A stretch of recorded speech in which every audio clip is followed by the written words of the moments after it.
attack. I feel like I lost it, I see through the gas. Obnoxious, I'm knocking, yeah, I'm taking your back. I feel like I'm caustic, looting your buddy, your homie still choking on gas. I'm laughing, bigging the enemy, hoping they pick up your slack. Yeah, winning now feels like a thing of the past. Your props could throw up the glass. We take what we want, we leave in the trash. Racking up facts as we move through the map. We're waiting for people to fall in my trap. Go to swamps, don't get what we want. Tip it down, living some 50 gang. What we owing, man, through the dawn, flat line, like you up. Always getting what we want, but it never is enough. My methods are only controversial to those who lack imagination. I feel like I'm caustic, I'm breathing on gas. They're on the smoke, patient we wait to attack. I feel like I lost it, I see through the gas. Obnoxious, I'm knocking, yeah, I'm taking your back. I feel like I'm caustic, I'm breathing on gas. They're on the smoke, patient we wait to attack. I feel like I lost it, I see through the gas. Obnoxious, I'm knocking, yeah, I'm taking your back. I'm throwing out cans, I'm betting you won't. Peacekeeper making you dance, you know I'm the GOAT. Champion squad, every time we go, this legend control. I climb to the top, no matter the toll. I climb to the top, no matter the toll. I'm throwing out cans, I'm betting you won't. Peacekeeper making you dance, you know I'm the GOAT. Champion squad, every time that we go, this legend control. I climb to the top, no matter the toll. Yeah, hey, I climb to the top. I climb to the top, no matter the toll.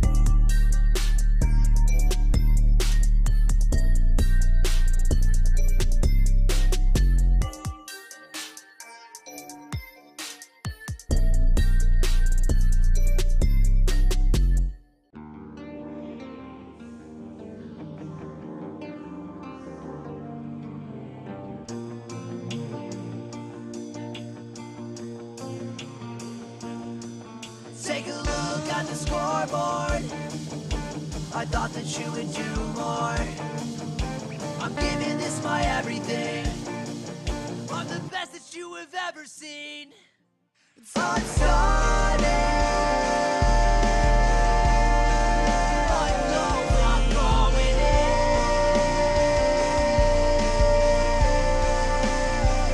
Where is my day?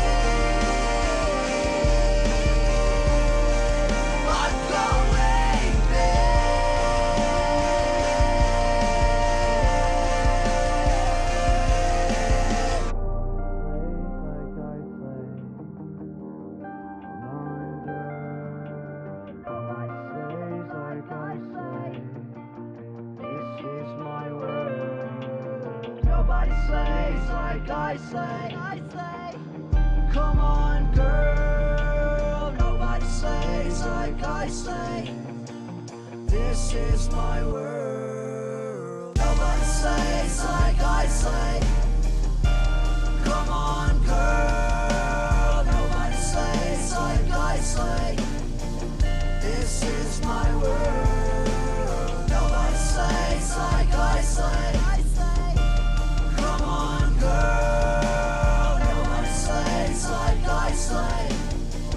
This is my world.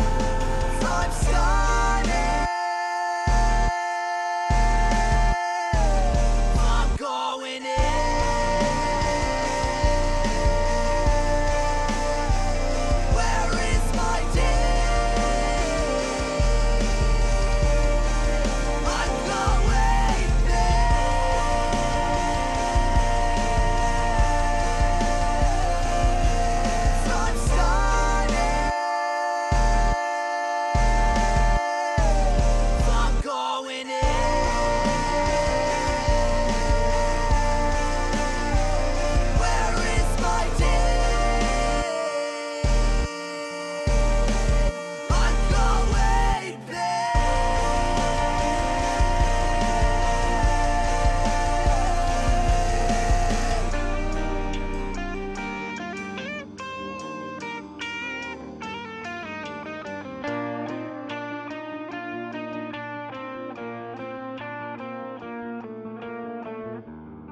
Ooh, like the 301 hum, bats of bullets off your chest till the armor falling off. Oh god, all those gas making you cough, feeling caustic when I drop. Leave your body in a pile, let it rot. Shield cells got a lot, watch you move, you a bot. Watch you fade like a thought, skull town where I bang. Watch your life, watch your drain, never getting off the train, never drop another game, yeah. 301 in my hands, different drop, same plan. To my squad, I'm the man, I'ma win this, no I can't. Sending shots, no spam, accurate, watch them slam, watch them run while they can. Make them slump, give me the loot, take what I want. All of my rounds, light like the sun, yeah I am the one, lighting you up. R301, you're all that I need, you're all that I want. We at the top, act like we scum, taking your life and leaving the crumbs. Do what we want, we get the dub, living that life, yeah, R301. I got the sides, stage cog, barrel stabilized, no rock. Standing mad, more shots, standing stock, ready pop. I got the sides, stage cog, barrel stabilized, no rock. Standing mad, more shots, standing stock, ready pop. Ooh, like the 301 hum, bats of bullets off your chest till the armor falling off. Oh god, all those gas making you cough, feeling caustic when I drop. Leave your body in a pile, let it rot. Shield cells got a lot, watch you move, you a bot. Watch you fade like a thought, skull town where I bang. Watch your life, watch your drain, never getting off the train, never drop another game, yeah. Ooh, like the 301 hum, bats of bullets off your chest till the armor falling off. Oh god, all this gas making you cough, feeling caustic when I drop. Leave your body in a pile, let it rot. Shield cells got a lot, watch you move, you a bot. Watch you fade like a thought, skull town where I bang. Watch your life, watch your drain, never getting off the train, never drop another game, yeah.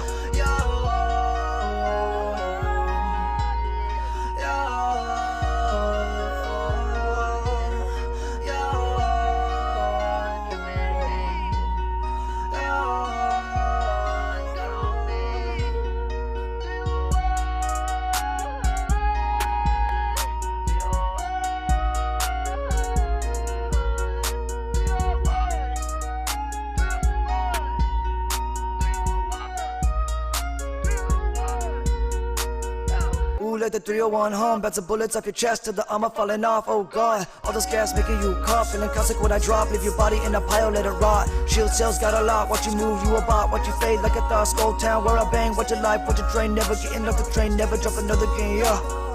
Ooh, like the 301 hum, bats of bullets off your chest till the armor falling off. Oh god, all this gas making you cough, feeling caustic when I drop. Leave your body in a pile, let it rot. Shield cells got a lot, watch you move, you a bot. Watch you fade like a thought, skull town where I bang. Watch your life, watch your drain, never getting off the train, never drop another game, yeah. I got the sides, stage cog, barrel stabilized, no rock. Standing mad, more shots, standing stock, ready pop. I got the sides, stage cog, barrel stabilized, no rock. Standing mad, more shots, standing stock, ready pop. I got the sides, stage cog, barrel stabilized, no rock. Standing mad, more shots, standing stock, ready pop.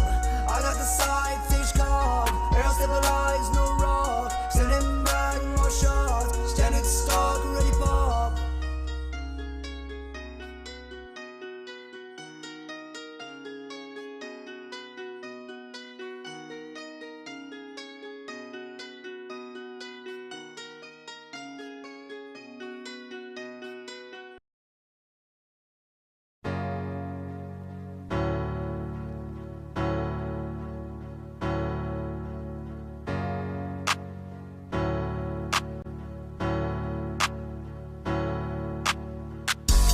Run up feeling dirty, dirty, hit 'em with the 30-30. Drop it with me, that's a 50-50, and ain't ever learning. Back to the lobby, got you playing sloppy. Triple take your life away, we the third party. Yeah, we all in, yeah, we mobbing down the hill and they falling. I'm looting up they squad, yeah, they ballin', I'm ballin'. I told you we would get it, yeah, I called it. We keep on queuing up, we just can't get enough. These wins are stacking up, my ops like a lake, yeah, they spotted up. We know when to run, we know when to fry. We turning, we burning, we leaving the odds to die. Run up feeling dirty, dirty, hit 'em with the 30-30. Drop it with me, that's a 50-50, and ain't ever learning. Back to the lobby, got you playing sloppy. Triple take your life away, we the third party. Golden light mag, leave your body in a bag. Was a 3-1, but it was a 1v3. Bet you mad, rolling round a circle like a private lobby. They gon' need a 3rd, 4th, 5th party if they wanna stop me. Call me the meta man, they copy when they can. They just don't understand. I got this mastiff and I'm ripping up your plans. I ain't let it slam. My bullets flood you, open up the dam. Everything I do, this the way I am.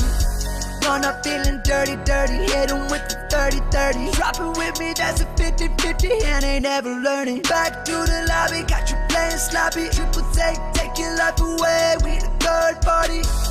Run up feeling dirty, dirty. Hit 'em with the 30-30. Drop it with me, that's a 50-50. And ain't never learning. Back to the lobby, got you playing sloppy. Triple take your life away. We the 3rd party. Yeah. We all in, yeah, we mobbing down the hill and they falling. I'm looting up they squad, yeah, they ballin', I'm ballin'. I told you we would get it, yeah, I called it. We keep on queuing up, run up feeling dirty, dirty. Hit 'em with the 30-30. Drop it with me, that's a 50-50. And ain't never learning. Back to the lobby, got you playing sloppy. Triple take your life away. We the 3rd party. Run up feeling dirty, dirty. Hit 'em with the 30-30. Drop it with me, that's a 50-50. And ain't never learning. Back to the lobby, got you playing sloppy. Triple take your life away. We the 3rd party.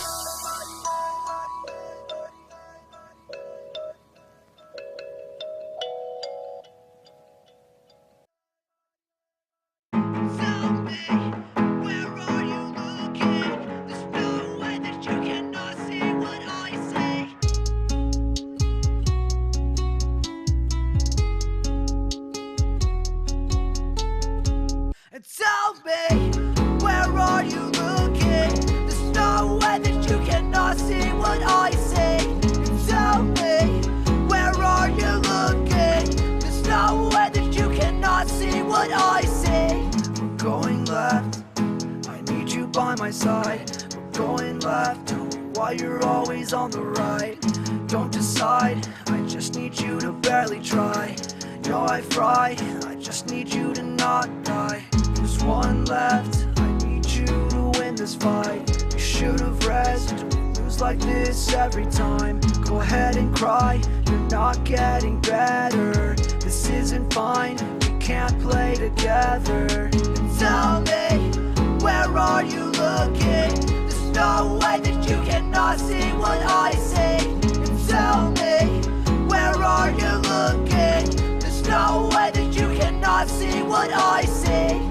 Tell me, where are you looking? There's no way that you cannot see what I see. And tell me, where are you looking? There's no way that you cannot see what I see. Going left, I need you by my side. Going left, why you're always on the right. Don't decide, I just need you to barely try. No, I fry, I just need you to not die. There's one left, I need you to win this fight. You should've rested, we lose like this every time. Go ahead and cry, you're not getting better. This isn't fine, we can't play together. And tell me, where are you looking? There's no way that you cannot see what I see. And tell me, where are you looking? There's no way that you cannot see what I see. And tell me, where are you looking? There's no way that you cannot see what I see. And tell me, where are you looking? There's no way that you cannot see what I see.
Legends. I'm Kaisa, and I'm here with my co-host.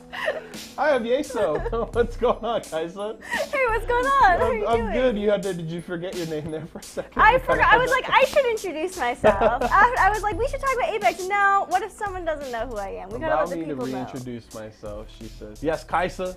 I'm Yeso. We're back. It is open night here for Series E Apex Legends, of course. We're coming off a very interesting week. Last week, of course, we had the no-win win from Oxygen on Tuesday, and then TSM going wire to wire and crushing it on Wednesday, which was really fun to watch. And now we come into this week with, on the heels of our debate about Intel versus Nerf last Friday, which of those teams is going to step up this week? Can Vizio keep things rolling? Does Oxygen have another open night victory in them here tonight? We'll have to see. It's going to be a very fun week. But I do want to make sure, just for the folks that are maybe new to the show, haven't seen before what we do here, exactly just what Series E is, okay? Series E is a professional esports open circuit across multiple titles. Of course, we've got Apex Legends, but we also have Guilty Gear Strive and Halo Infinite. Now, how players get in as they go and compete in our open qualifiers, and the best of the best make it into Series E. Now, if you make it into Series E, you sign a contract, you get drafted by a partnered brand, you get a monthly salary, and you get to compete weekly for points and prize money. In Apex Legends, of course, it's every Tuesday night in open night against other squads, just like you used to be yourself.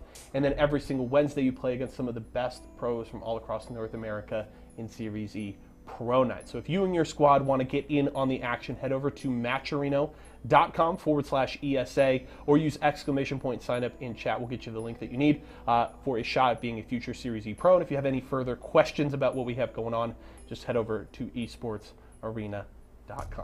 Got all that? I got all that, and Good. I have one more question before Okay. we start to get into the game. So I've heard of something called PvE, where I or anyone can play games through Esports Arena. Could you tell me a little bit more about that? Yeah, so PvE is this awesome new event that we are doing at all of our Walmart in-store locations every single week. It runs from Wednesday to Sunday. We've got competitions and leaderboards for a bunch of different games. Some you may have heard of. We do Mario Kart, we've got Call of Duty Warzone, Halo. A new one we're bringing in this week is Fall Guys, so a bunch of cool stuff. And really, you just come in, you pay to purchase tokens, and then you use the tokens for entries in the different titles, and then you're just trying to post the best score, the best time in a Mario Kart run, and all of that. And there are individual prize pools for each different leaderboard, which is really cool. So if you don't maybe have the best time in Mario Kart, but maybe you're a little better at Halo or Fall Guys, you can go jump in there and try to get to the top of that leaderboard. So again, these competitions are happening every single week. They start on Wednesday, they end on Sunday, and you can also keep entering. That's what's really cool too, right? You go in and you put that first try, you take that first run of Mario Kart, and you're like, dang, wasn't even good enough to get into the top 10, but I could do better. I know, like, this is my track. I just had a bad run there. Throw in another token or two. Whatever the entry cost is, you can get in there and go right again. You can keep competing until the week ends to try and hit the top of that leaderboard and win that prize pool. So make sure to go out to your local Walmart. If you use exclamation point locations, you can see where an esports arena is near you and compete in PvE today. You can, and this week I believe is Mario Week in honor of March 11th, Mario Day, March 10th. March 10th. I Mario don't know Day is numbers coming, and yes, letters. yes. Mario Day is coming, so it is Mario themed. So make sure you check that out at a Walmart location near you. It's super cool, it's super fun, and I'm excited to see more people come out and play. There's also a live stream on our YouTube of the standings.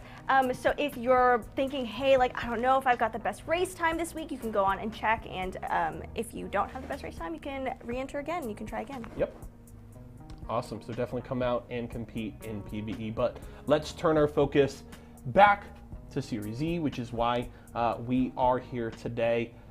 Are you feeling as confident in your Nerf picks as you were on Friday? Because you seem to feel pretty good. I know you felt very good about your TSM pick for Wednesday night. Yes. We can revisit that one tomorrow. But We just will. looking at Nerf versus Intel, I'm just like, I'm kind of excited because I'm feeling like, hey, have a little friendly competition with Tyson here, maybe this week, and see what happens. I believe and I'm rooting for Nerf. I also know open night, anything can happen, and oftentimes anything does happen. Sure. So I'm confident in Nerf, but I'm a little hesitant to fully commit because I know everything is so up in the air. Okay. I think there's some form of wager coming between us, whether it is on like the Nerf versus Intel battle here. I feel like I want to find some sort of wager. We'll have to figure it out. Yeah. What kind of stakes would we put on something like that? Though? What do you think would be fun? I feel like something we could do here live, like loser has to like do push-ups or something. Okay, I have done quite a few push-ups on Series E shows. Really? Before. Back in our old studio in Santa Ana, there was a little more room, and I was standing up as opposed to sitting down for me to get get a little more physical and stuff, and we specifically had a top-down camera set up in there, which actually is technically set up in here. And I remember one week I was doing, I think it was Splash Week in season 2. I was doing push-ups for every kill that Splash got, and they crushed it that week. It was really fun. So we'll figure something out like that. But I think word has it, we're ready to go. We are ready to go. Are you ready to go? Because we are for the first game of Series E on Open Night this Tuesday. Check it out. Series E. Series E. Series E. Series E. Series E. Apex Legends. Apex Legends. Series E. Apex Legends starts right now. And now we're seeing it once again, just like Game 2, slow down, but Fury Time and time again, and geez, they think they're winning it. Chances are they're winning it. It gets thirsted by Zera Tricky as Hacula's going to come around the corner with the spray, and now it's just one player alive over here, and this was... All right, welcome back, guys, to Series E. We're doing it once again. Excuse me. Oh my goodness, I don't know what's going on. I'm Jamerson, joined by Tom T Squared, and you know what? We've got an exciting week. I mean, it's coming down to the final weeks. We have another month or so left of Series E, and so now all of our teams, all of our partner squads, really need to start showing up. Tom. Speaking of showing up, nice shirt, Jamerson. I like the vibes going on right there with the Hunter x Hunter. Showing our inner weebs, all right? That's 1,000% sure. But here's the thing, Jamerson, is I don't think that Nerf is going anywhere on top of Team Intel. I like what they got going on in the studio. I'm going with my boy Yeso, and me and Yeso we may even throw on some Intel jerseys tomorrow. All right, we'll see about it. I mean, we have been seeing a resurgence of some of our squads. They've been really feeling the pressure of what's going on here in Series E. Remember, we only have so many spots that are going to be safe at the end of the season, and if you're not at the top of the leaderboard, you're going to be relegated back down to qualifications. Let's go ahead and talk about what's going on tonight, though. We do have, of course, 6 matches being played tonight. 3 matches will be played on World's Edge, and 3 matches will be played on Stormpoint. And of course, we have $500 on the line as well. $150 going to second place, and $350 going to first place. And how do they do it? Well, it's all about scoring. It's all about placements and kills. Placing first will get you 12 points, all the way down to 15th, which will get you 1. And every single kill point will end up getting you 1 point as well. And just like we saw last week, you don't have to get a win as long as you get consistent victories or consistent finishes in the rounds along with the kill points to end up on top of the leaderboard. Yeah, I had an opportunity, to play some Stormpoint after we casted it last week, and I gotta say that map is pretty tough. I mean, it's a very beautiful map. It's aesthetically pleasing, but man, I get lost on that. I had my chat yelling at me, telling me there were zip lines that I didn't know about. So these pros, they've been putting in some serious work, and there's so many little adjustments that they have to make when we go from one map to another. I think that's the most exciting thing that we have going on right now. And we also have the return of the ALGS going on this weekend too, and you're going to see a lot of these players and a lot of these teams in there. Yeah, and these are the squads that will be competing today. Once again, returning from last week, because it's going to be Team Oxygen. But other squads that we need to really be keeping an eye on. I mean, I'm really looking at a team like Lust. I mean, Fat Fruit Ninja, former Series E competitor. Teams like Lazarus as well are really going to give our squads maybe some trouble today, but this is typically where our partnered squads, tonight is typically when our partnered squads really end up showing up. Let me take out my Palm Pilot and see what Lazarus got in their scrims yesterday. I'm pretty sure they won the scrims yesterday over all of the top teams, which was pretty impressive. Yeah, they dropped 70 points yesterday in the pro scrims. That's above C9, Esports Arena, 100 Thieves, Renegades, etc. Furia, Team Liquid was in there. Oxygen, XSET was in there. TSM was in there with only 17 points. I don't know if they played all the games, but that's really good. I mean, and they're coming in after getting first place yesterday in scrims and bouncing right back in Series E here today, trying to make some cash. Yeah, I mean, Lazarus definitely a squad that you cannot count out ever. I mean, we've seen, and we've been able to cast some amazing performances coming out from Lazarus. I mean, it's one of the great things about Apex is that we do have such a huge scene, right? While there are plenty of signed squads and such, like there are still teams that you do need to always keep an eye out for, because it's anyone that can get ahead of the meta or just get a better understanding of a map or something, all of a sudden they start performing well. So again, like you said, Stormpoint, it's a whole different beast. It's something that teams do have to prepare for, so I'm glad that we do have the 3 games that's going on. And I love what we've seen out of Stormpoint so far. I mean, we've only had, 2 weeks of Stormpoint so far? That's less than 12 games or something that you and I have been able to cast on Stormpoint, but we're seeing such a diverse and I would really say a healthy meta in terms of compositions that we've seen out of the legend picks coming out from our squads. In all seriousness, Jamerson, do you know the Muffin Men? I do not know the Muffin Man. Dude, we're making so many references that are honestly that are old than most of our competitors. All right, let's bust out my Palm Pilot. It's dude, the original Palm Pilot is 10 years older than our youngest competitor. Come on. That's totally true. But hey, we got some people in the chat. If we get 1 or 2 people to laugh, whether that's in the studio or in the chat, I've done my job. But back to seriousness over here. The Muffin Man, I don't know. I would imagine most people just kind of know that reference from Shrek, and I don't know. Is exactly. Shrek older than some of these kids? I think by a year or 2, right? What's the age limitation on Apex? Should they even be playing Apex, this violent video game, if they haven't seen Shrek? Jeez. Here we go. We're heading into our first map of the day, and it is, of course, going to be on World's Edge. And this is always fun to go back to World's Edge. I mean, this was the competitive map for almost 2 years, 2.5 years or so. And so this is where a lot of our teams are established. This is where we get to see our squads really show that, their map knowledge here. As Team Vizio, we're going to be joining board with them. Their usual drop spot, it is going to be over at Train Yard. This is a very central zone. This is the same way that they play on Stormpoint. They go for a very central drop, and they try to move out through that. And surprisingly enough, hey, we've got the Pathfinder coming in here for World's Edge. Yeah, but look at that zone. Half of it's in the water, Jamerson. The other half is taken up by mountains, and that's just zone number 2. This has to be the worst zone I've ever seen in Apex. Just looking at it, I mean, where are you going to go? If this was an actual, $1 million on the line tournament right now, I'd be fuming, because look at the choke points. You have 2 choke points to go through from the north-hand side. All the teams from the south are all going to be filtering through the bottom of Thermal Station. This is going to be tough. In this open night, you're going to see so much slaying. It's going to be really exciting to see how fast these teams decide they want to fight, and which teams are going to elect to kind of camp inside the middle here, because, if you camp in the middle, yeah, you're getting those placement points, but a lot of these teams are going to be running around and just slaying, like teams like Intel, who play extremely aggressive. This is going to be in a really good spot for a team like Excedrin, but hold on just a minute, as Black Hand end up finding a fight down here at Big Mod currently.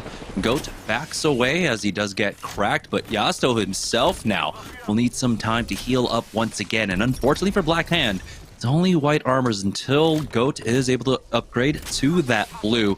They joined up as a 3 to contest here from the roof and to fight top down. But it's going to be difficult because you don't have control over those doorways. You're going to really have to utilize Karma with that bubble to make entry here. Now Yasto will back away, pick up an extra blue, and that's going to be helpful in this fight. Yeah, and he's the only one that can make that play since he's playing on the Valkyrie. But, speaking of old, how old are these players? Do they even remember when you didn't have armor when you landed and you had to find a gray armor on the ground? Is that too long ago, Jamerson? I mean, I remember that. Do they even remember when Big Mod wasn't here? These are the questions we ask ourselves every day as boomers. But Blackhand, it looks like they're just going to go ahead and poke and prod, and I don't know if they can stick around for too long. You have to kind of worry about maybe the team coming up from Lava City, maybe even a team coming up from Lava Siphon that could pinch them off, and Geyser could come down as well. It all depends on who was there on your flight path, who dropped down near you, if you're doing the proper amount of scouting. And I like this call coming out from Blackhand once again. You and I talk about it all the time, Tom. There is that internal timer when it comes to fighting off drop. There is, and it makes the internal timer so much harder to leave when you're leaving with absolute buns. Prowler, RE45, no hammer points on that thing. The best thing that you have is the mag on top of the Prowler. Even then, with no scope, it's just so difficult. And you go over to seeing what Splash is doing, and they're just free looting over here towards the survey side and getting whatever they need. I'm not sure what's in the crafting today. I didn't take a look right there, but yesterday we had purple bag and purple bolt. So shotties were absolutely huge yesterday. They're just upgrading their armors, feeling good about the situation right there. And it seems to me they could be getting shot at fairly soon, right? When you think about that internal timer, it's like, okay, we've been crafting for a while now. We do have smokes, but where are the people that landed? And that's why you see pings going down on where they want to rotate. It looks like there's purple heavy extendeds in there, so big value for the wingman PK for Prodigy Aces. Oh yeah, this is definitely one of those cases if that is what is in the crafting, where you definitely want to camp this for as long as you can. You hit every single supply bin along the way. You even find more if you can't. But here's Redbird Varsity, really in a fight over at Overlook. They are caught on the outside, 2 blues. They do have the Bloodhound, so we're taking this one back a couple seasons now, as Officer Booth needs to show up with the scans. Should have the Beast in the Hunt ready to go for this fight, but all three members of the opposing team currently kind of pinned down over at that building. We do have one swinging over ride onto the right side to challenge, and it looks like it's just a port play to get out of there. Armor checking for that purple, and even though you've got that gold mag on the Devo, you don't have that much ammo behind it as well. Chaotic does get pinned down by some missile swarms, doesn't take any damage, and he'll just back off. And I'm surprised that they weren't here ready to go for this fight when you've got the Bloodhound in the early game. Yeah, I would have loved to seen Booth hit a scan right there to see if there was anybody behind the players that were portaling on over towards the Overlook side. And then they get aggressive on the 2 players, because a lot of times you'll see a team like Complexity, TSM, etc., these teams that think really fast and act really fast, they're going to go and punish a situation like that. That portal wasn't really ideal. It was pretty far away, actually, from the building. And there goes a third party coming in already. Team Intel coming in. Mad Maggie making an appearance over here. Fearless back on Valkyrie, too. He's been playing a little bit of Bangalore when it comes to Stormpoint, so we'll see what he's going to elect for when we go in and end up switching maps. But there it is, the first rotation, the first third party coming through, and it's not surprising that it's Intel. Yeah, Team Intel are picking up the early +3 for themselves. This might be another 3 if that squad doesn't have a Valkyrie on the other side. And I don't know if they do or not.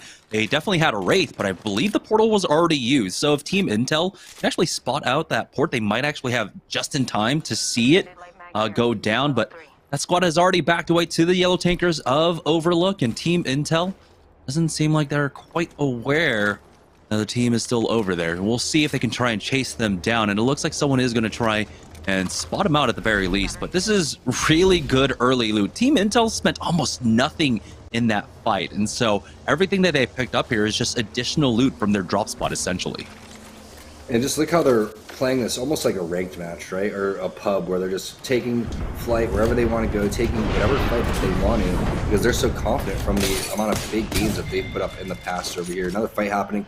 Steamroller is one of our open teams, has been pretty consistent in terms of showing up and also doing fairly well. Looks like they have this fight completely won over towards the back of the Lava Fissure side. I mean, they're making that one look easy. Only Young Pop-Tart taking a little bit of damage. Lux has 20 cells for if they go and need that one. But that fight, happened, in about 20, 30 seconds? That's a great way to infiltrate a building. Yeah, most of that damage was just passive damage from the Caustic as well. So Steamroll is living up to the name right there, rolling through that fight now, already down to 18 squads. Round 1, 50 seconds left to close. And if they want to continue to play here on the edges, they definitely can. Like you said, the first zone that we saw, that one, not quite exactly what you're looking for if you're trying to play something like Center Zone, but if you're looking to play edge, you could definitely do so. Other squads, I would imagine, like a team like Excedrin, probably playing that choke in between Thermal and Hot Springs on a northern side, play that high ground, play that beacon area as Steamrollers do get tagged by a charge rifle from a distance. So see, looks like that team is just across the ways actually, and so now they're going to try and go for another fight. We'll see. They spot one. There we go, just out of the corner of the eye, but Pop-Tart ends up taking a lot of damage throughout all of that, so he's going to have to reset for a second. But I imagine with shots like Locks, might actually go in with that. Nice heady onto that one, as they do spot out maybe another squad to their north. So this might just mean they have to play a little bit passively until one of the teams ends up leaving this area.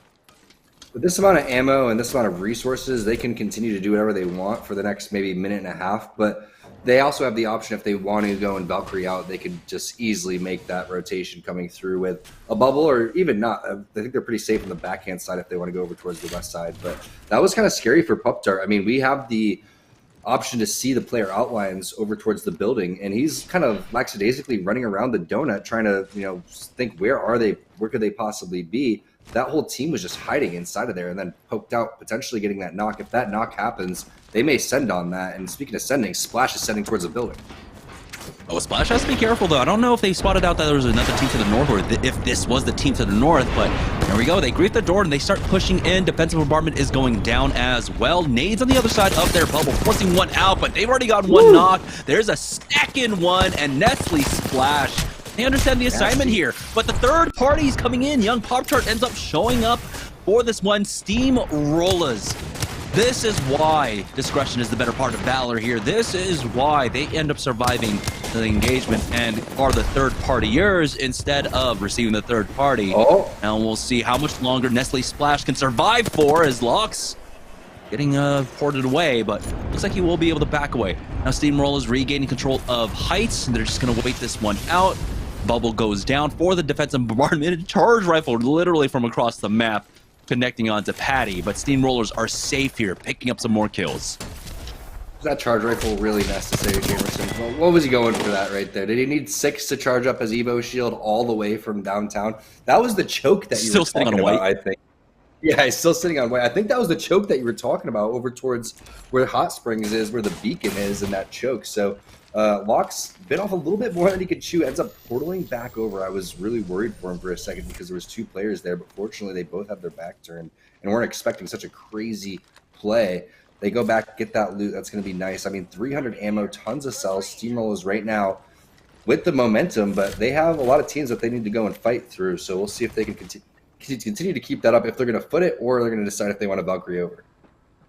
Yeah, it looks like we do have a rat in play. This is going to be Nestle Splash. And again, we were talking about the timing. I mean, it was a good job by Steamrollers. They recognized that there were multiple threats in the area. Did he get spotted out? Ooh, this is so scary. When you're that Valkyrie, you have all the little appendages and stuff that are just hanging off of you, make you so much larger. You got to be careful when you turn around like this, but it seems like he's going to be safe for now. As, again, there might be an opportunity for him to go in and retrieve the banners and get out, but it's round 2 closing. We gotta hope he's got enough heals for his team. There will be plenty of respawn beacons for him to hit as well along the way, but looks like he does at least get 1 banner. What's unfortunate is they're called Steamrollers, so you see how slow they're looting. It's not that they're camping the boxes, it's just that it takes them forever to click on what they need to actually continue to rotate through the map. So a little bit unlucky there for Nestle Splash. We'll see if they can continue to bounce back. It's just zone number 2, so not going to be eating too much damage. Meanwhile, Lazarus finally shows on the kill feed. There's going to be a knock from Dank coming over. This is another choke that you mentioned over here. When you get past that area, this is one of the most popular chokes to be holding over towards the thermal station side. Looks like Excedrin is going to leave the building, which is a little bit risky. They do have double rotation if they need to go and get back, but Lee needs to be there, and they have to be shoulder to shoulder if they need the bubble. And look how far Lee is away from the team. Enemy ends up getting at least 1 kill with that missile swarm at the very least, but Lazarus is the team that was playing that northern choke that we were talking about, the one that has that beacon. I'm wondering maybe, that's why Excedrin are playing so low, playing down by the houses.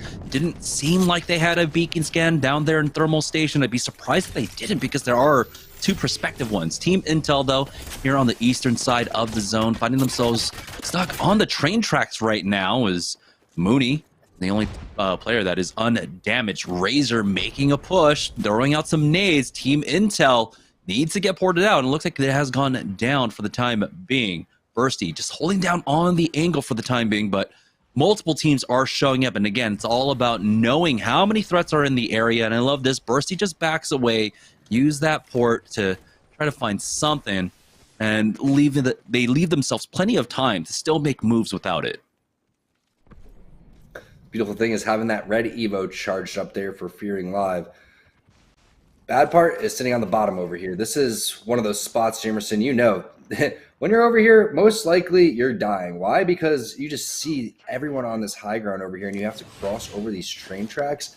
There's really no place to go. Once you start committing across the train tracks, you almost have to fall back. And once you're on the low ground, other teams start filtering in over there, and you never know if another team's going to go and take your spot from down below. So here goes Lus, Fat Fruit Ninja, as you mentioned, previous Series E, partnered player. Also, one of our more improved players that we saw throughout his career, too. Love seeing the growth of Fat Fruit Ninja throughout all of this. Rocking the Wingman R301, pretty solid combo. Definitely would maybe like to have a shotgun instead of one of those weapons, but either way, still going to work out. Shots are connecting over here, but you can see way too many players in the vicinity, but you can see he's always staying within Q distance from his team. We mentioned that so often. If you are going to go and try to entry frag, you have to stay within abilities distance of your team. Excedrin get inside the building. Lee's bubbles are just not close to where they need to be, unfortunately. And they're getting a little bit too split for my liking.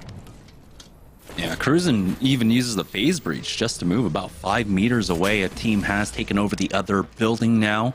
And the ring does end up pulling away just a bit from that hard choke to the north. A lot of that hill ground will be in play. We've even got the buildings down, the pipelines on the western side of Thermal Station currently open. So I'm guessing this ring might pull down even further south than where it currently is. But Excedrin do at the very least stabilize here. But now they've got I would imagine, a very passive position to play off. You got Lazarus that are playing their northwest, another team in the building to their east. You know, if either team tries to push the other, it's basically a grief because that's going to be a free third party for Lazarus. Here's Vizio, actually, just to the west of them right now. They've got a knock onto Locks, and you're going to try and push onto Steamrollers. We do have a port out here, as Vizio do end up getting tagged, but they'll be able to back away from this one. They should be safe. I mean, it's triple mobility legends for them, and someone shooting a bow check bow. I haven't seen that in quite some time. Yeah, who dares shoot the bow over here? But look how many teams are coexisting over here. You have multiple teams over towards the pills, another team in the backhand side of the choke. Team in the backhand side of the choke is going to have to run through so many different players. It's really not going to be feasible. But that Gibby bubble from Lazarus ends up being a Valkyrie skyward dive. That's risky with all those players in the area. That also buys a little bit of time for Lust, Fat Fruit Ninja's team, to potentially push up and take this fight against Prodigy Aces. Trying his best, but right now you got to be careful getting tagged up as Prodigy Aces goes for that peak. But we're on board with Predator Gaming, who end up taking out another squad. That's going to be Ice Hawk going down, and Excedrin end up getting pushed. It's going to be Team Nerf taking out 2 of them. Kimchi Lee going for a quick armor swap here. He's the only survivor for his squad. There's Jets. You know, you can get the res onto his members. There's a respawn beacon right here, but there are just so many teams alive right now as Lazarus ends up cleaning up YFP Gaming and all that. GS Bird did go down, so maybe Team Vizio come in for the third party. Find out in just a moment as, Mooney with the riot drill ends up getting a knock onto one of the Black Hand members. Another one goes down. Kimchi Lee ends up picking up that one. So he's getting some value as the rat for his squad. Nerf now finding themselves on the receiving end of a push from the building that they pushed out from earlier, but it looks like they will be safe for the time being. And with round 4, that ring does end up pulling down towards the pipes on the western side of Thermal Station.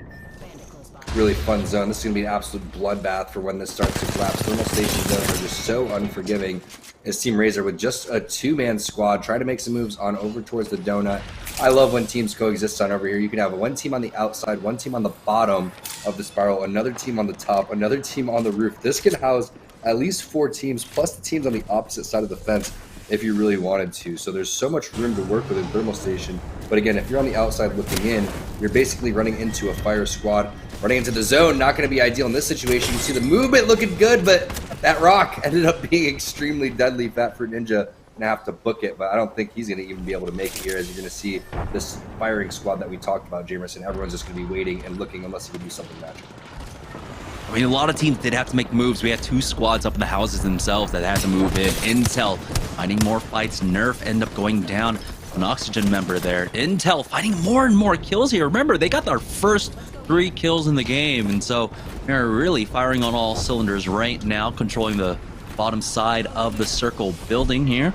And yeah, the ring just ends up continuing to just basically end up out here. I mean, it almost looks like an arena match right now as Intel pushes up, and that's going to be another knock. Turnaround, Slurpee finds one more onto a Razor member, and Team Intel are cleaning up the lobby right now. Fearless not even interested in swapping. He's like, I've earned this red armor. I'm going to keep this Evo shield and probably hit a battery anytime soon as Vizio's made the rotation. Like you said, triple mobility should make that rotation fairly easy. Obviously, the only thing that they're missing right now is that Gibby crutch, which I got to respect it. You know, Gibby's about 95% pick rate right here. So they're coming through and doing something different. And they've seen, or they busted out the Pathfinder before. We've seen it from them. So I'm excited to see what they're able to do. We've even seen multiple wins coming out. So they have multiple rotations. They could go through and individually make the rotation through, or they could maybe do some sort of phony zip line, if you know what I'm saying. Yeah, right now we've got Vizio, we've got Oxygen, Lazarus, Team Intel, and Razor still alive for the time being. Never mind, it looks like they might have just gotten finished off there. And so we're down to our final 4 squads remaining in game number 1. Oxygen in the prime spot, but the issue for them is that they'll have teams coming in from the north and from the south. Lazarus, if they need to push up, and if Vizio need to push down, I mean, they're going to be right on top of them. It's only Team Intel that are currently just kind of off in their own little island of the map currently with uncontested ground. And so Oxygen, we'll see how good they are at holding down this position. Lazarus, they've even got a mobile respawn beacon to play off of in the south if someone ends up going down early. So they've already set up for themselves. Right now, round 5 is closing, and we're just waiting for that final slow round number 6 ring to basically bring all the action to us. It's going to be a really fun ending. There's so many different ways that this one could end, but I'm looking at the spacing right now from the Intel team, and I like how they're all individually kind of doing their own thing, like you mentioned, playing on these legends that allow them to make these type of plays. But that's round number 5. Everyone's still going to be in their safe spot. A lot of poking and prodding.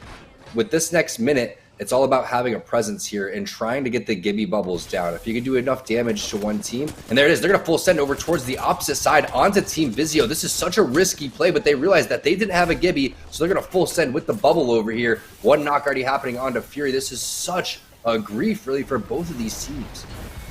Yeah, and Team Intel see it as well. They're ready to push in. Vizio ended up losing out on Fury throughout all of that. It was just, he had great presence coming out from Vizio. They saw that the bubble came out, the aggression came out on top of them. They started throwing down the nades and prepared for that. Lazarus even helped out, I believe, throwing in some nades themselves. Mobile respawn beacon, yeah, it's just to the south there, but you've got Team Lazarus in the way. And we still have all 4 squads still alive, but it's Aiden Destroyer currently by himself, getting pushed now from Team Oxygen. And he tries to play it around this caustic barrel, and he's actually doing a halfway decent job, but Oxygen end up getting finished off, and that gas will end up abating there. So now Team Vizio end up surviving to the top 3, but here's the final round. And of course, we'll see if our squads were doing a good job of keeping track of the kill feed, as we do have Team Intel starting to push up. Bodhi dropped down to 1 HP. Now you can see Team Intel, they've got the space to work with because of Slurpee G here, but he gets caught hitting that bat. Scissors forces him off, and now that buys so much space for Vizio to play off of. Lazarus on the rotate, end up getting tagged by a defensive bombardment, and now you can see Team Intel starting to surround all of our squads. We've got Vizio along with Lazarus stacked on top of each other on this building here, and plenty of nades still in the hands of Team Intel as they're starting to weave these in to the through the windows here, but nothing quite connecting. Those are like my nades right there. They looked like halfway decent, but they just bounced right off the railing there. Nice smoke coming in, or excuse me, that's gonna be Maggie coming in with the Q. I really like the way that Intel's played this, making their way all the way from the donut over towards the building here. Great PK shots. Again, the value of the PK with the Digi here is just so big to see through all of that visual clutter once you go and throw that Maggie Q down. And again, through the wall, getting some burn marks. That's going to be able to show what armors they have. And also continuously keep track of where these players are. With the nade coming down, it's time to fight, and that's going to be Mooney dropping down immediately. I got my money on Intel. They've been just fuming this series so far. I mean, Mooney already has 7 kills for himself, another 3 into Slurp BG, but Lazarus still fighting back throughout all this. Fearless taking so much damage through the gas, and Lazarus ends up winning out in this game. But Tom, I think you and I are pretty solidly, you know, understand that Team Intel ended up fragging out. So despite not getting the dub, they should have the lead. We're going to find out, though. We're going to take a short break, and when we get back, we'll be able to check in with the Mobile 1 leaderboard after this.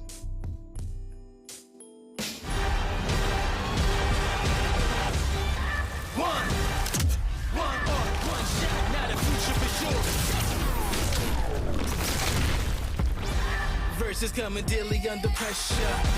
Working on the plot and the scheme. The true side trademark is at the edge of your dreams. Yeah. One shot, now the future is yours.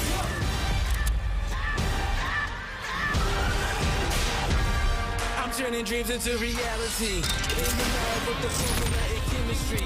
The memories spark and motivate and make the industry shake. Put the bars in the breaks. I'm talking one chance, I was so good for the goal. It's one shot, now the future is yours. Go!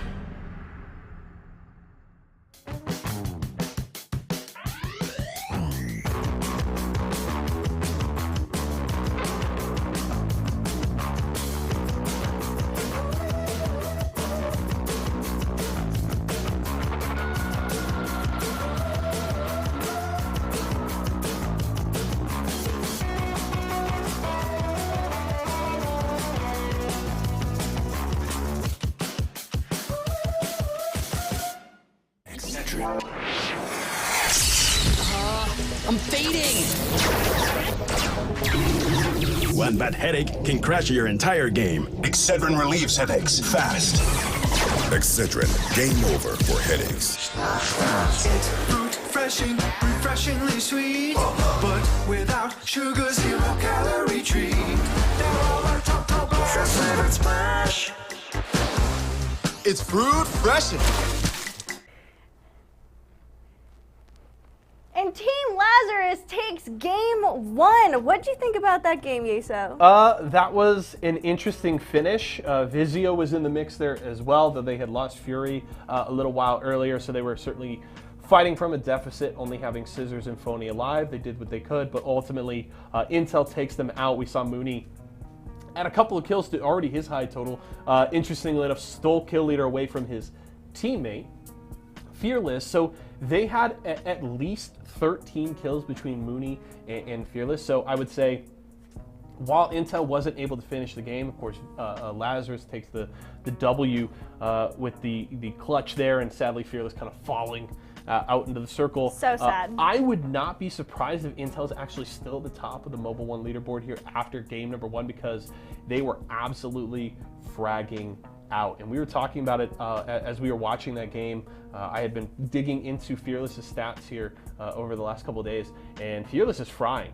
And you know, I'm not going to give away any spoilers, but let's just say my stock, you know, I'm buying a lot of stock in Fearless at this point in the season. He's looked really good. Intel is clicking right now. We'll have to see, you know, and we talk about it at the start of every day, right? That first team wins, that team has a pop-off game in the first 1 or 2 games. Can you keep it rolling? There's a lot more action to play, you know. What can they do as the night continues? Also, do want to note, Oxygen was in the mix there as well. We were talking at the top of the show. Can they get the repeat? They had a good start. They had a good start. We'll have to see. I had my eyes on Razor because we were talking about how they have to do a little bit better as these weeks go on. A lot of it, but sure. A lot of it better. And they were kind of like hanging on. I was like, oh, are they going to, be up against, Vizio and Intel like near the end? And then they got eliminated. But I had my eyes on them. I was like, Razor, I see you. I see the effort you're putting in there. There is somebody in this building that is, in your corner, Razor. And granted, we're all in your corner, right? You're one of the Series E partner squads. We all love you. We all want you to do better. But also, if you aren't performing well, I'm gonna bonk you here when we come into the studio. But let's check out our player of the game for that one. And likely, yeah, here we go, Mooney. Mooney with 7 kills, 4 assists, and 2,500 damage from Intel. Yeah, big game there from Intel. I would imagine that Fearless's stat line probably looks very similar to that. I would say probably finished with 6 kills, considering this one went to Mooney. But Intel with a really big performance. Of course, you add the 9 placement points on top of that.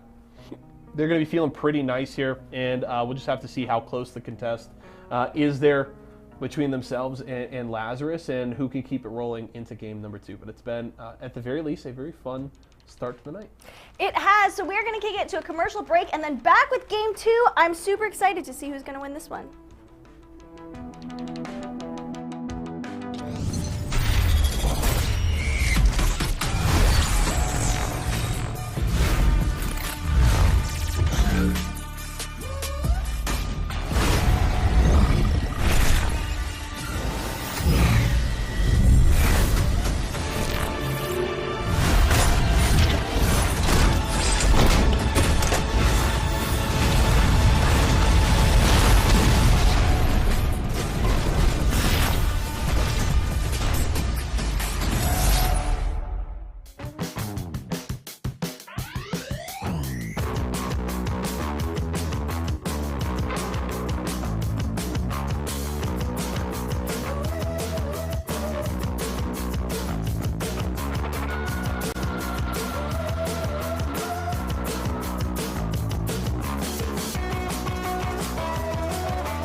All right, welcome back, guys, to Series E. It came down to a 1v1, Lazarus versus Intel, but Lazarus ended up taking the win in game number 1. But Team Intel absolutely fragged out throughout all portions of that game. So let's check in with the Mobile 1 leaderboard to see who is currently leading after that first game. Remember, we have 2 games left on World's Edge, and Team Intel eke out a 3-point lead over Team Lazarus. And that's quite impressive when you consider that, you know, there's a 3-point gap between first and second place in terms of placement, Tom.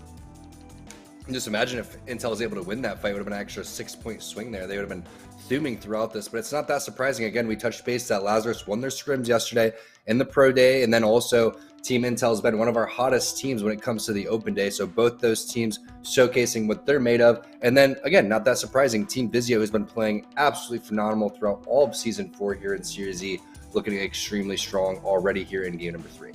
All right, in third Yeah, position. again, that 6-point swing, it goes both ways. If Team Intel had taken that, that would have been 31 points for them, and Lazarus would have ended in second place with only 16 points. So that could have been a huge 15-point gap, essentially, or something like that. Yeah, 15-point gap that Team Intel could have had if they had taken the win. So very consequential. This keeps Lazarus, Team Vizio, a lot of other squads still in the running here. I mean, we still have 5 games left to go, but Team Intel are looking like what we saw 2 weeks ago from them when they were just taking team fight after team fight. Every transition from one fight to the next looks so good. But let's check in with the Mobile 1 high performance moment of game number 1.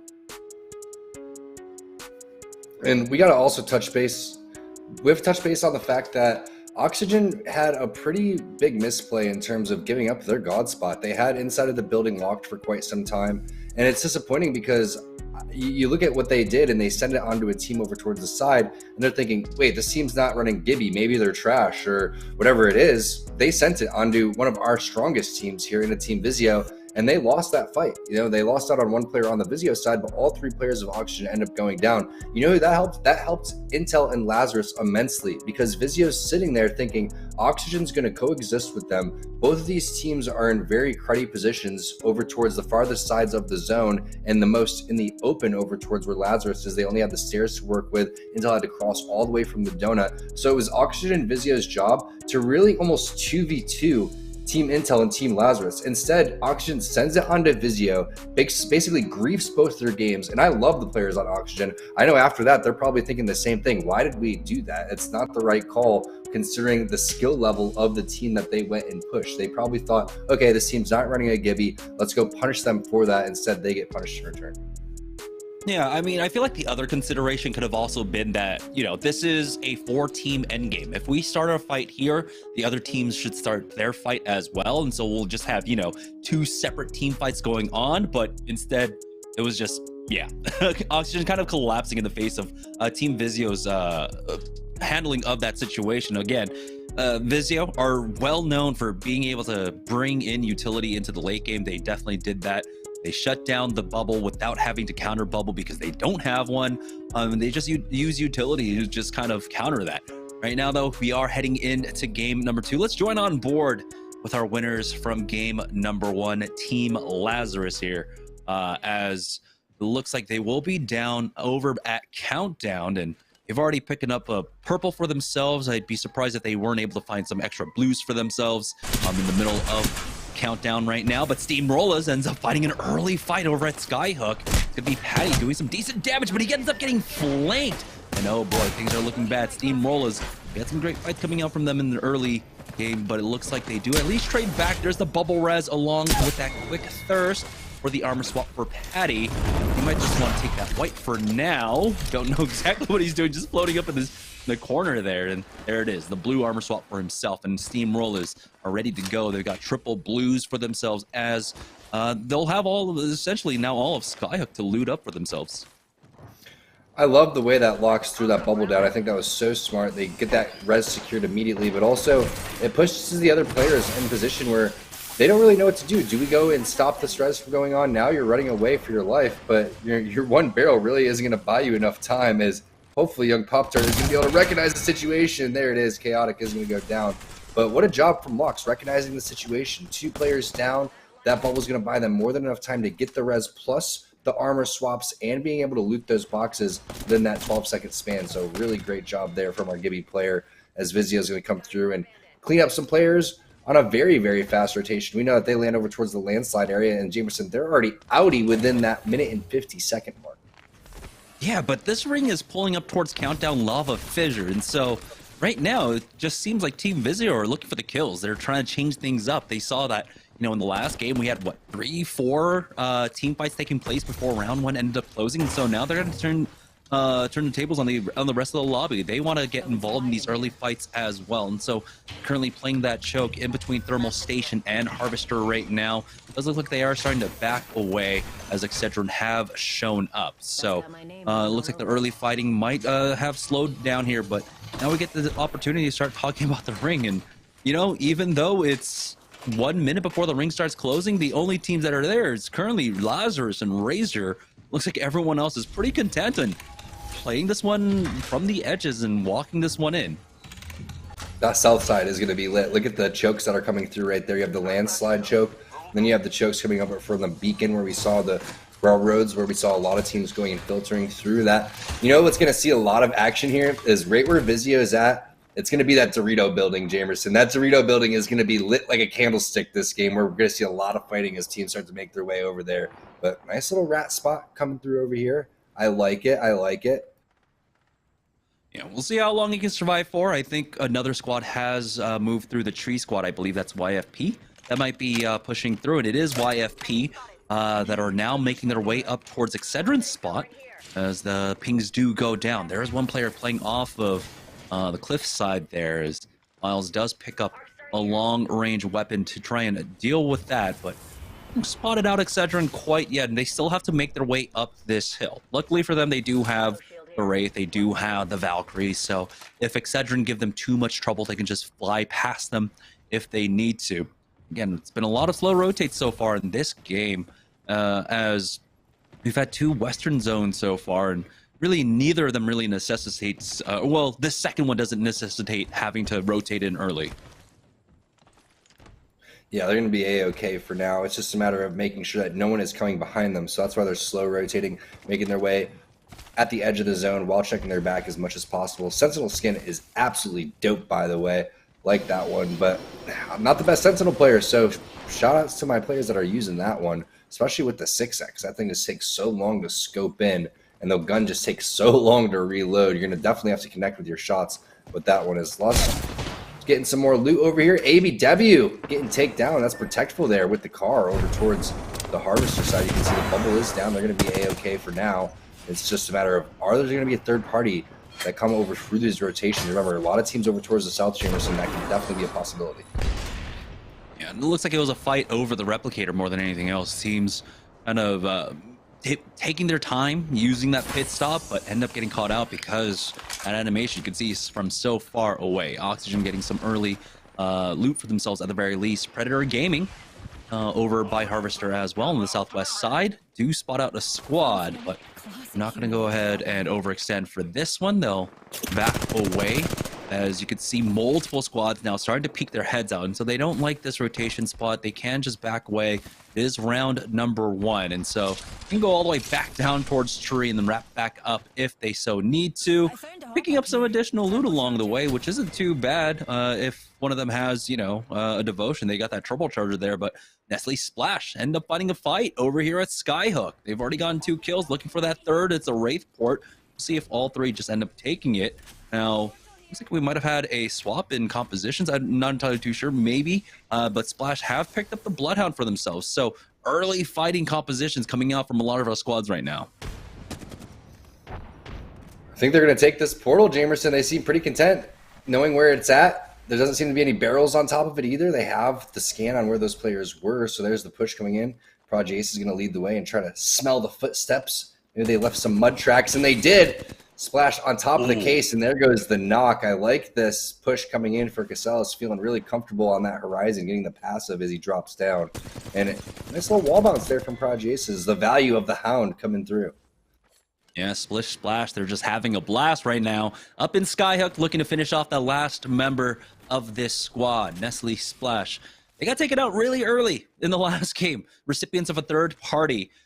This time around, though, it looks like no, they're going to make sure that they have the Bloodhound to just stop the third parties. If you've got that Beast in the Hunt at the end of a fight, it can easily just stop a push with the scans itself. And they're having some difficulty finishing off this last player, but there we go. Nichols ends up going down. That's going to be Splash picking up the +3.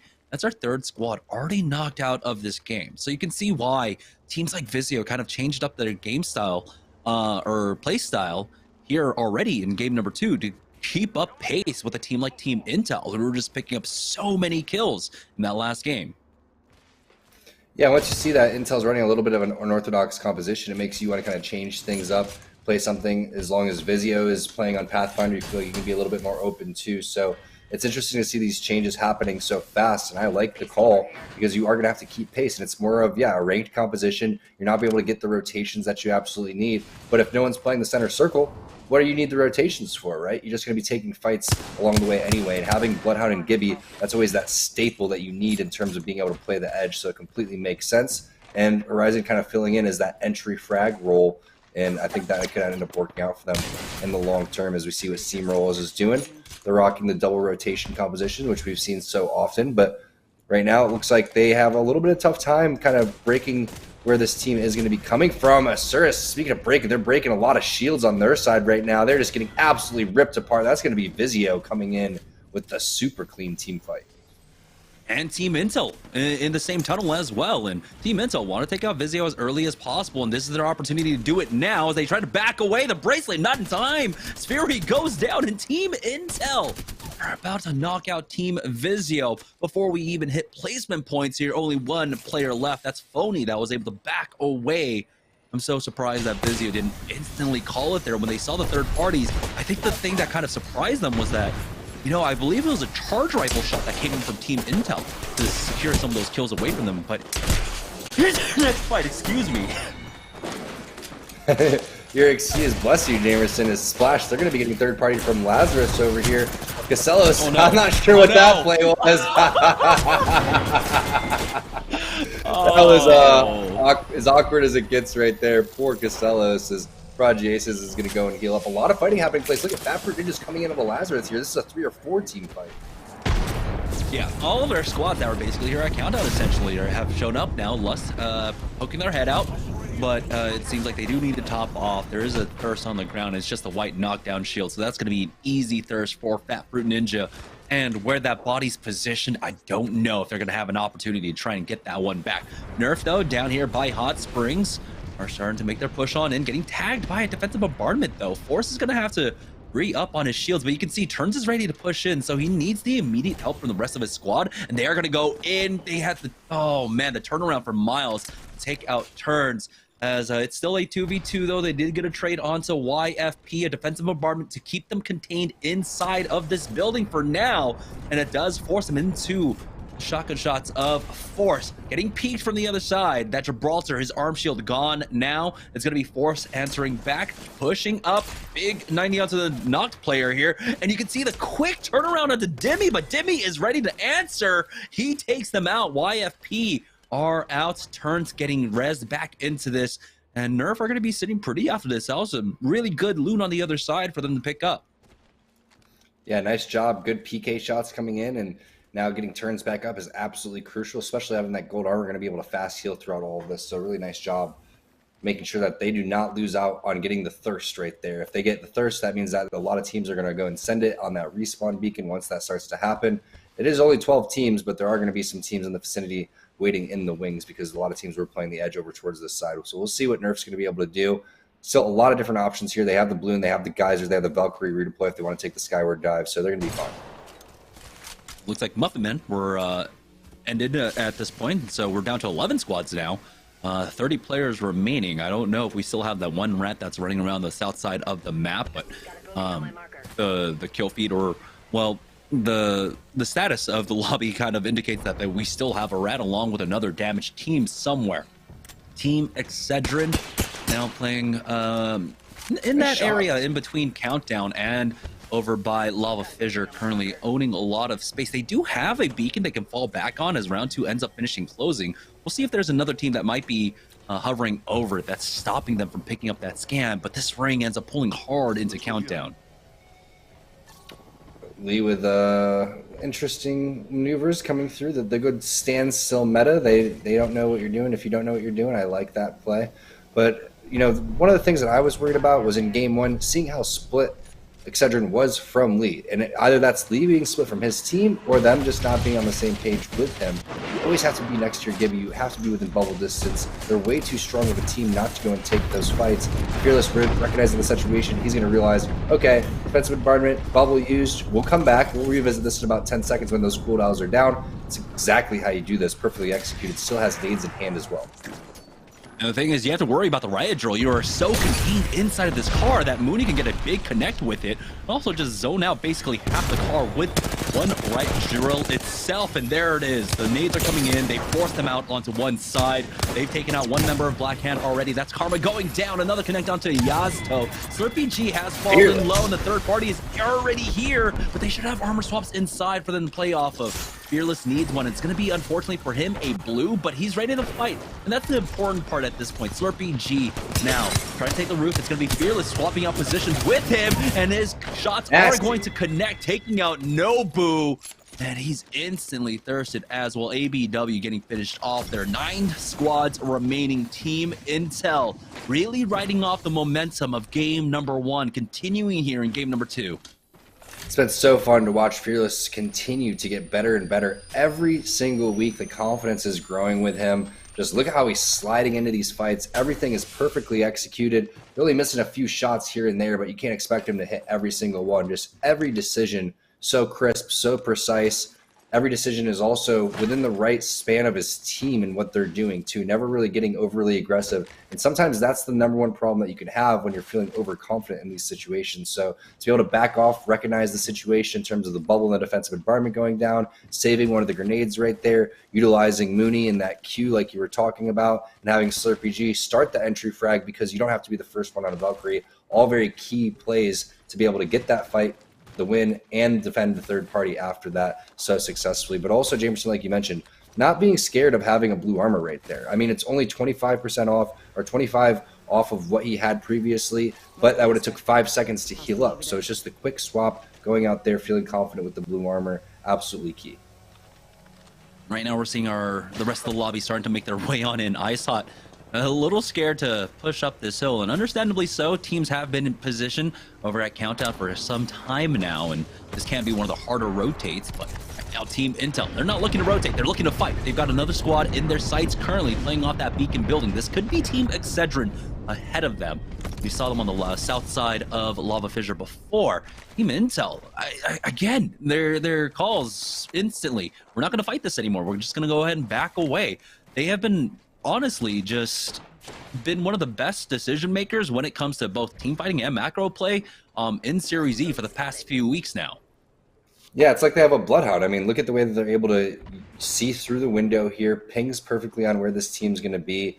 And you don't need the crutch when you understand, the dynamics of the game, where people tend to set up their tendencies, also what your strengths and weaknesses are. Right now, they understand that they have the edge of this mountain. This team has to push out. As long as they can hit a pretty solid rotation over through these rocks and fend off the teams that are going to be shooting them, they could easily focus that team that has to make their way in. So this could be 3 more free kill points for Team Intel. Oh, for some free kill points, it's going to be Team Lust, actually. A squad that we were on board with just beforehand, making that rotate from the north side, from Skyhook. Ends up getting caught out. For Team Lust, though, they are safe inside of Countdown. This ring ends up pulling away towards that northern connecting building between Lava Fissure and Countdown. As Lust ends up cleaning up this squad, they'll get some free loot for themselves as well. They're sitting in a pretty decent spot. They've got the Kraber in the hands of Relay, so a lot of zone control for them. They do have to contend with that squad to their southwest, and you can see that building that Relay is looking at should be where this ring ends up finishing out, or maybe just a little bit to the east of it in the open ground. So Lust are pretty happy with the spot, because if they need to rotate, they can drop down to the low ground. They'll have some rocks to creep up with, but right now they are all set for the late game. Always think it's a good idea to have the Gibby with the Kraber here, also with the Volt. I mean, it's just such a strong combo. Very fortunate for them, they didn't land up there. I feel like if they land up there, they're just getting completely smoked. But also, you don't want to have to deal with this team third-partying you after that, too. So I like that Lust is using... Oh, man, it's so close right there for Relay. Everything's looking so good. If these shots can connect, that's going to be pivotal to get that Evo shield up to red to be an extra force on the map, but also back these players off. How does that not connect? You know what? I'm going to say it like Russ. I mean, Relay is... It feels like, he's got that Counter-Strike aim right now. Like, he's kind of flicky with it. Like he's trying to aim with like an AWP or something. And sometimes you just kind of need to slow things down when you're aiming in Apex Legends, of course. Doesn't look as cool. Yeah, everything is projectile, right? Except for the charge rifle in this game. So you just kind of have to just be a bit careful with it. Ooh, it might be Team Intel on the other side of this one. The right drill coming in, denying that doorway for the time being. That actually stops Lust from being able to deal with the squad that's right underneath them. So this is all crucial play when you have 7 squads left in this final zone. That they're not able to deal with their backs. They're not able to deal with the squads. And take a look at this ring. Hard pull over towards that building that we were talking about before. Yeah, so they're going to have to charge over towards Intel, and as they charge, the team below them is going to end up coming up behind them from the zip. So the only option really would be to coexist with them and move with the high ground to make sure that they don't come from behind you. But if that's going to be the case, then you're constantly worried about 2 spots. Nice 145 right there. That should have been onto Fearless, because that is going to be Team Intel on the other side. So Fearless is going to be able to heal up. But this is what's so interesting, because you just mentioned it. This ring is pulling, and now decisions have to be made. Lust is going to go for the low ground play. This is absolutely psychotic. Yeah, I mean, this would have been fine if they were able to deal with this squad, but now you can see the difference it makes when you're not allowed the space to try and deal with the teams that are contesting you on this rotate right now. And that's what Team Intel was doing, applying that pressure onto them. But it does seem like Lust might be able to get some of these kills. Those Team Oxygen that was underneath them. Mooney ends up stealing away that kill onto Kupski. Now Lust still playing off the edge. Just 30 seconds to go. They are on the back side of the zone. Another squad has shown up right now, and it looks like they have dealt with one of them at the very least. But Slurpee G ends up taking out Sledison, and now Team Lust are in absolute shambles. Mooney picking up another one onto Relay. Team Intel did such a great job of basically just herding these squads into the worst possible situation. Yeah, and really, unfortunately for the team that we were just watching, they don't have the player outlines. We do.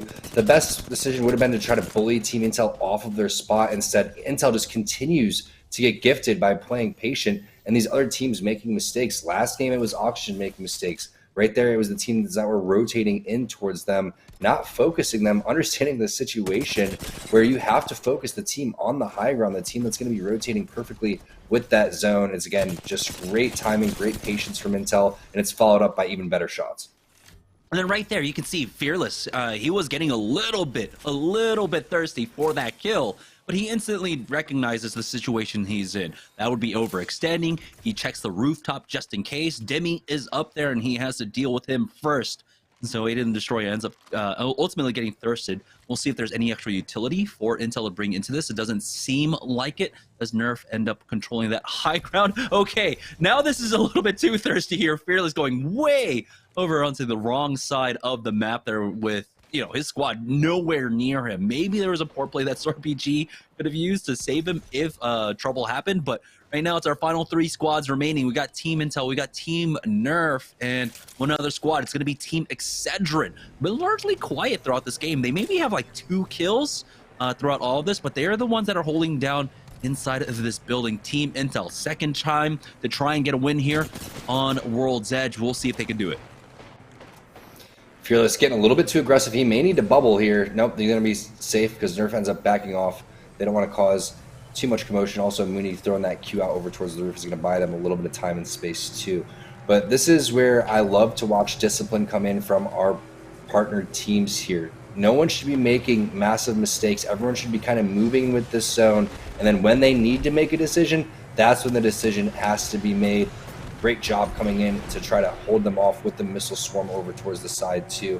All eyes should be on Team Intel. Remember, last time this is what we were expecting to happen, is they were making the late rotation furthest away from the middle.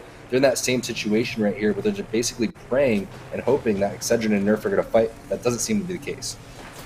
This is one of the trade-offs for this composition for them. They don't have the Gibraltar bubble, which is invaluable when it comes to the late game. You can see right now a defensive bombardment along with the tether right on top of them, and they have no answer for it whatsoever. Slurpee G, can he get the port right onto the building just in time for them? It seems like RNG was in their favor. They got tagged by almost none of those defensive bombardments, but eventually they're going to be forced out. Another defensive bombardment going down. Will they be as lucky? Nerf have to drop down here. Excedrin can just play time at this point. Fearless is going to try his best to survive with that Valkyrie passive, but Demi does get that knock. Slurpee G's the next one to fall as Excedrin now push out, but Nerf have largely dealt with Team Intel, and here's another 3v3 taking place. Excedrin versus Nerf. This might buy time for Mooney to come in, steal away these kills. He does get one onto Excedrin here, but cruising. Nerf still alive for Nerf right now, and he's fairly healthy with this gold armor, as it looks like Excedrin will get finished off, and it's the second game in a row where Team Intel are just not able to finish out, but they still end up in second place with plenty of kill points. That was a really nice job just securing second place to begin with when we saw everything being utilized to get them out of that. The missile swarms, defensive bombardments, great portal on over towards the wall there. Fearless takes a different angle to try to get on over towards the height. But in the end, it was turns with the patient play. Playing inside of the knockdown shields was really crucial throughout all of that. But also moving in with the zone and kind of just being as, hard to kill as possible. That's exactly what Turns was doing, and it worked out for him in the end. Yeah, it was slippery for sure at the end. Securing that win for Team Nerf, that's going to keep, Team Intel well within sights. I mean, I know we're only 2 games in, but Intel have been fragging out so hard that it looks like they're starting to run away with things. The only thing that's stopping them right now, Tom, is the fact that they haven't gotten the +3, +6 from getting the win. But it doesn't seem like anyone can really stop them at this point. We're going to have to find out, though. There's one more opportunity to try and stop Team Intel here on World's Edge, as game number 3 will be our final game on World's Edge for the day. So we're going to take a short break. When we get back, we'll have game number 3.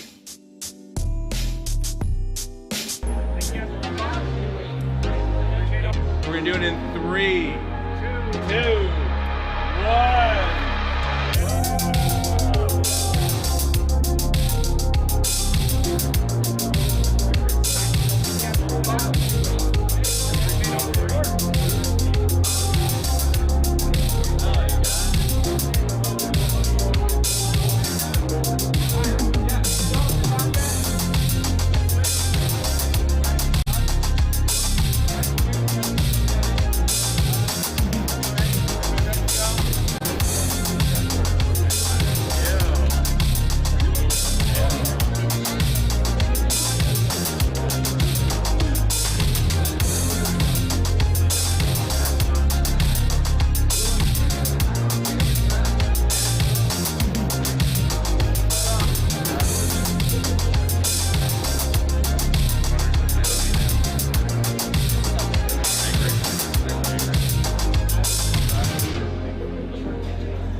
Guys, so you're taking that win all the way to the bank, huh?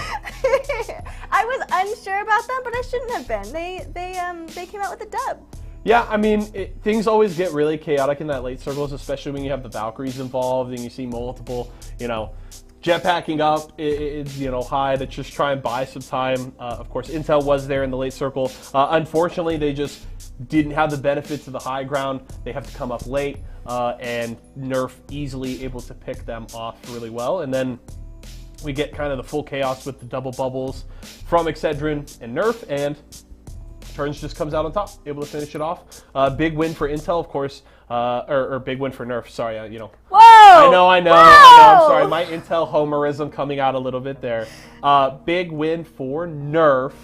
Of course, Intel was at the top of the Mobile One leaderboard after game number 1. Nerf trying to challenge that. They're coming out for you, and they know, they got your support. So a big win there, though, for Nerf. Turns with a tight finish, and we'll have to see how things pan out. One more game on World's Edge. It should be a fun one. But for now, let's check out the player of the game. For game 2, we have Dimmy. Am I saying that right? Yes, Dimmy is correct. Dimmy on Team Nerf with 6 kills, 3 assists, and about 2,800 damage. Yeah, really solid game there for Dimmy. Of course, Turns with the finish to secure the game, but Dimmy doing a lot of work to get them to that late circle and putting some good points up on the board during the course of that. So well played from Nerf, and now we should have a very interesting close to the first half of the day. And then I'm really curious to see what our teams do in the adjustment going to Storm Point as we get later on in the competition, because then things get really interesting. They do, and game 3 is the last game on World's Edge. Yep. So we'll see what team comes out on top and if anyone changes their strategy up a little bit to get some more points on the board. Yeah, I'm excited to see what they do. I also do want to remind everybody, of course, we've got all of our partnered squads and a bunch of products from our partnered brands, and if you're looking to pick any of those up yourself, maybe you need a new Razer mouse, a new chair or something, you can head over to walmart.com/esports arena to grab the products from all of our friends here supporting Series E. So make sure to do that. Again, it's walmart.com/esports arena. And I just checked out the Razer chair, and it is so comfortable. Oh, it is super comfortable, so highly recommend. Kaisa gives the Isker her endorsement. All right. So we're going to go into game 3, which is the last game on World's Edge, and we're going to kick it to a commercial break and then get right back into the gameplay.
All right, welcome back, guys, to Series E. We had Team Nerf taking the win there in game number 2. But again, we have to talk about Team Intel, who found a second game in a row where they were able to frag out left and right, and they were doing such great things throughout all courses of the game.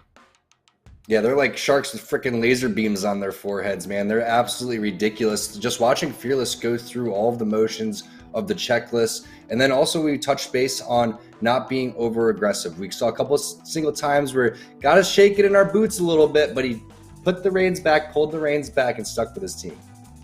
Yeah, let's check in with the Mobile One leaderboard to see if they were able to maybe sneak away with that first place spot. And they do. And they have a 15-point lead over the rest of the lobby. Team Nerf, with that win, end up putting themselves in second place. And Lazarus then dropped down to third place with Team Vizio right behind them. Let's go quickly now over to the Mobile One high performance moment of game number 2. And again, there were just so many to choose from, really, especially when Team Intel are firing on all cylinders. But you can see right here, this is just the kind of spot you're in the late game when you don't have that Gibraltar. I mean, people say it's a crutch, but it feels like it's a necessity when it comes to these late games because of situations like these. Yeah, no doubt about it. And it's just hard to ignore how strong Gibraltar's kit is. And it's like one of the only legends where every single thing that he has is basically useful. The other legend that comes to mind would probably be Valkyrie, right? And what do you know? Valkyrie and Gibby are almost 100% pick rate when it comes to throwing teams down. But look at the value of the Valkyrie right here, Jamerson. To fly up, get all that visual clutter out of the way, recognize the situation to see which legend you're going against, how many people that you have to go against as well is so valuable. Plus, if you want to throw a missile swarm down below, you could potentially do that as well. So great play from turns, great bubble coming in from force as well, and Nerf gets the dub. Yeah, they get the dub, but they do not stop the momentum of Team Intel. That's 2 games in a row where their game plan looks completely unchanged, really. It's be aggressive, be smart with how aggressive you are. And they have definitely been able to showcase that throughout the last few weeks now with Fearless here on the squad. So now we're just waiting for game number 3. We should be getting into that shortly here. And we're seeing the kind of effect that Team Intel now is having on the rest of the lobby. We talked about it quickly. In game number 2, we were able to easily see that the rest of the lobby, or at least the rest of our partner squads, have changed up how they're playing because Team Intel are on such a tear right now. It's true. The change of compositions, the change of play styles, how aggressive they have to be, realizing that the kill points are just dissipating in front of their face. So what do? I mean, if that's the case, you have to continue to play aggressive. You have to continue to take fights. But this is what smart teams do. This is what experienced teams do. They make adjustments, but also Intel made the adjustment before anything even started. So same with Vizia. They go with Pathfinder instead of Gibraltar, and also switching things up with their compositions. So I love the way things are going. It's just a lot easier said than done, right? You have to have the execution. And when you look at the execution coming out from a team like Intel, they're looking scary right now. I just want to see them carry this confidence on over towards the Pro Day. I think that they really struggle with, putting things together in terms of how tight that lobby is played. And they realize, okay, we can't play this as crazy as we need to. But when you look at them, Jamerson, it reminds me of a team like Sentinels when they're on fire, when they're running through teams and playing aggressive. And yeah, Sentinels, they're not, the #1 team. They didn't win the last tournament by any means, but they're still coming in as like a #1 seed, a top 5 seed, a team that is definitely someone that you have to give a lot of respect. And I think Intel, even though they're not quite there yet, if they could continue to build their confidence, that's their play style in terms of how I think they can compare to other teams that are signed by these big organizations. I agree. Sentinels, Cloud9, very reminiscent of both of those squads. I mean, when you learn how to play the edges, game sense comes to you really quickly in terms of taking these fights on the edges. Right now, we're heading into game number 3. Let's join on board with our winners from game number 2, dropping down over by Lava Siphon. It's going to be Team Nerf, gifted, of course, with the purple armors. They get over by the gondolas. And what is going on? We have almost the exact same circle from game number 2.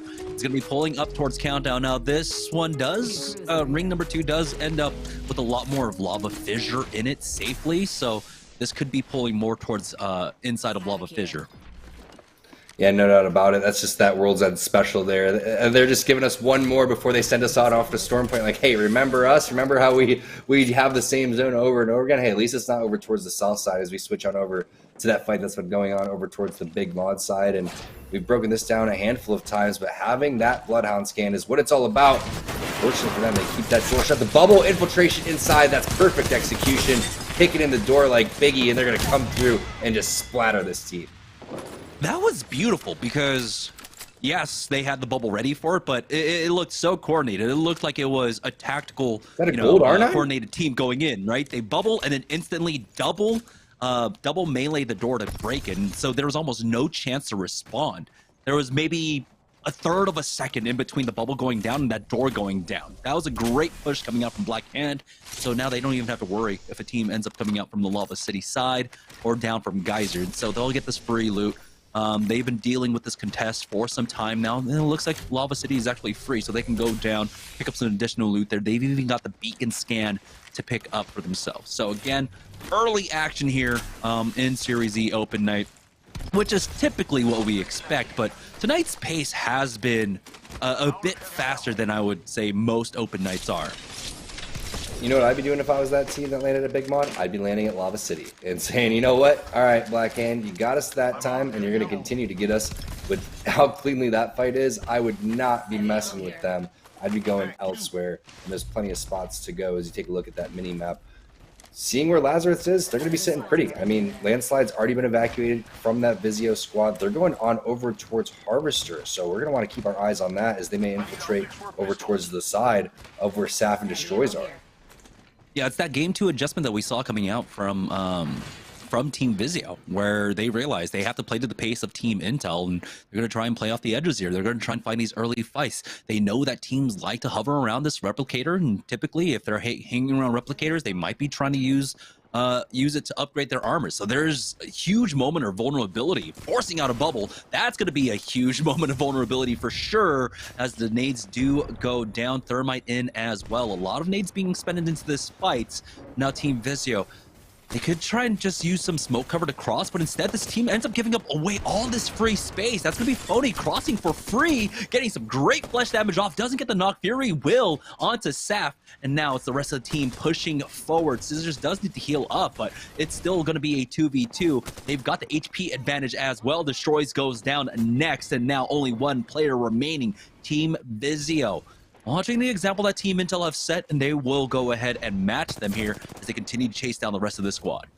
Yeah, rule number 500 in Apex: if you run, you are done, and that's exactly what this team did. They ran from this fight. There's nothing that is stopping Vizio from coming through. Somehow the one player on their team is fending off 3 players, which is kind of ridiculous. But you know, when you watch a team run away like that, you just gain so much confidence in tracking them down. Meanwhile, Splash looks like they're on the back foot over here. Prodigy Ace's last person alive on this team. Looks like he's trying to get the kill, maybe go for the armor swap. Does have one more scan if he wants to hit it with the Beast of the Hunt still going down. 2 hostiles detected though, and make that 3 is Team Intel now going to come up and play cleanup over here as the rich just get richer.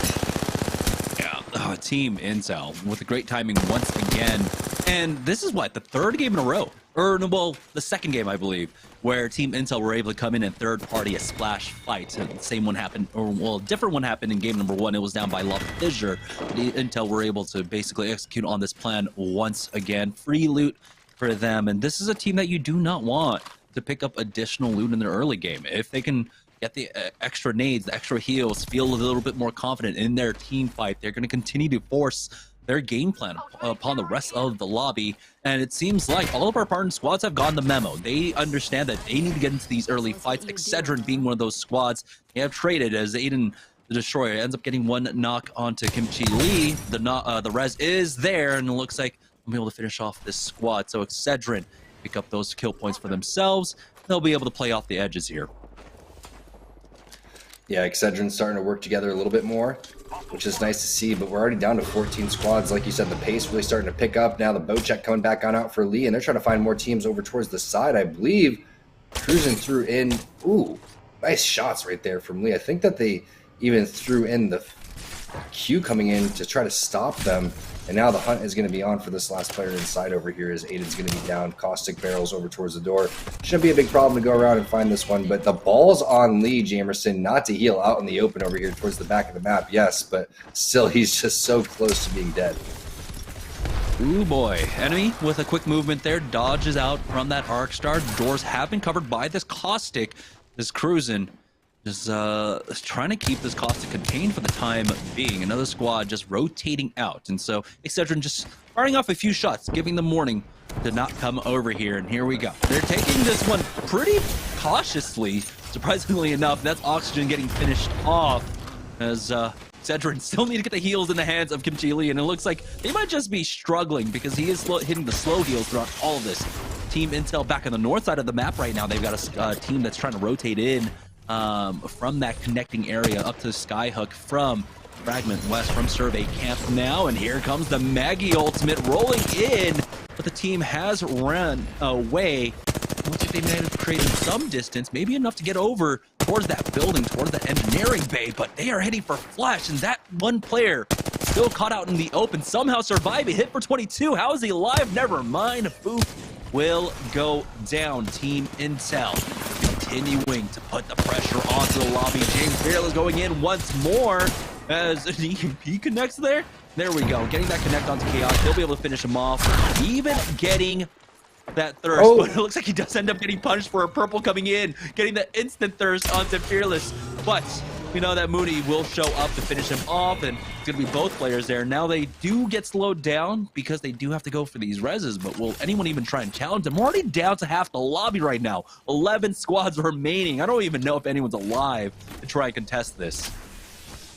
Fearless can only stop himself there with getting a little overconfident with the BM going on for the finisher, and then the Crypto says no. But like you said, Jamerson, with so little squads here and also a perfectly placed portal, this is kind of begging teams to go and push Intel, and this is what Intel does, right? They're like, all right, yeah, come on, we're ready. Fearless is going to be able to hit these armor swaps and pick up his crate very fast, so that's not going to be a problem. Vizio, they're still big chilling over towards the Harvester side, so it's really interesting to watch how Intel's covered so much ground and taken on so many different fights, and Vizio's been still kind of stuck there without that many kill points. Yeah, trying to finish off the squad that they fought earlier on, or is this another one right now? Forced out the bubble, hit for Flash, got the knock onto Karma. Now Black Hand fighting this one as 2 versus the 3 of Vizio. Pony staying alive, getting that double time passive, and another squad might be showing up throughout all of this, but Vizio do end up cleaning up Black Hand. Look at the armor swaps for themselves. There's going to be a gold armor, I believe, hands of one of them, but looks like Vizio, they do ultimately get another +3, so it looks like Patience did end up paying off for Vizio. Don't know if they were able to finish off the other squad that was here. I believe they ran away as a 2-man, so they might still be alive throughout all of this. We are down to half the lobby now. 10 squads remaining in round number 2. It looks like everyone's just ready to speed run this into Storm Point. This is like my pub games over here, but maybe even faster, honestly. This is really great pace coming in from all of these teams, taking every single fight head on, no fear in this dojo. You love to see it, but it's going to really play into Intel's hands, right? The teams that continue to play aggressive are going to get rewarded over here, and the teams, unfortunately, like Lazarus, what do you do, Jamerson? You get the zone gifted to you over towards the Lava Fisher side. Do you just pull a Vizio and leave the zone? I think so. I think we're at that point right now with this lobby where if you feel like you have the slaying power, if you're feeling confident in your team, screw playing the zone. Fight your way into that zone and pick up those kill points. Yeah, with how the Apex competitive scene has kind of developed, right, with qualifiers and all this other stuff, you kind of have to learn how to read the game state, and Lazarus should have been able to recognize that this was a completely different lobby. The way teams are going to be playing this one is going to be very puggy, very ranked style, and you have to be able to make the adjustments for it. Even though you want to have that patience and you want to make sure you kind of nail down how you want to play in the pro league, you still have to know how to play qualifying matches, you know, like these kinds of lobbies. Exactly. I mean, and that's the best way to put it, because you don't want to fall behind or be in a situation where other teams are, you know, getting placement points and kill points when you are the team that probably should be taking the fights. And, you know, need I say it's a confidence thing with these other teams? They don't really have the experience to be able to take on a team like Intel right now. And that's what Intel recognizes. So why sit there and play the zone when they can just take fight after fight, continue to work on their skill? And like you said, there are going to be situations where this is mainly like a quarterfinal, not really a semifinal. Open Day could look like semifinals sometimes, but right now this is more like a quarterfinal type of lobby, which is still a really stacked lobby, don't get me wrong. But there could be teams, when we look at the top 10 teams moving on, that's the format, that potentially do get left out. We've seen that with some great teams in the past. Yeah, I mean, I think maybe one of the closest comparisons would be ALGS promotion matches, right? When you have all the qualifying teams coming in, you want to try and take down the relegated teams. This is the kind of situation you find yourselves in a lot of times. I mean, Lazarus themselves, you know, have to really consider that is something that could happen. Team Intel, though, they are the ones that are setting the pace on the lobby, and oh, that's a big dynamite connect on to one. Slurpee G immediately trying to follow up on that. They're going to chase him down to the low ground. Takes his time with his PK, but actually buys enough time to get that bat off. Still pulls out the wingy, and that's Team Vizio on the receiving end of the Team Intel punishment. Man, they're going to need to be...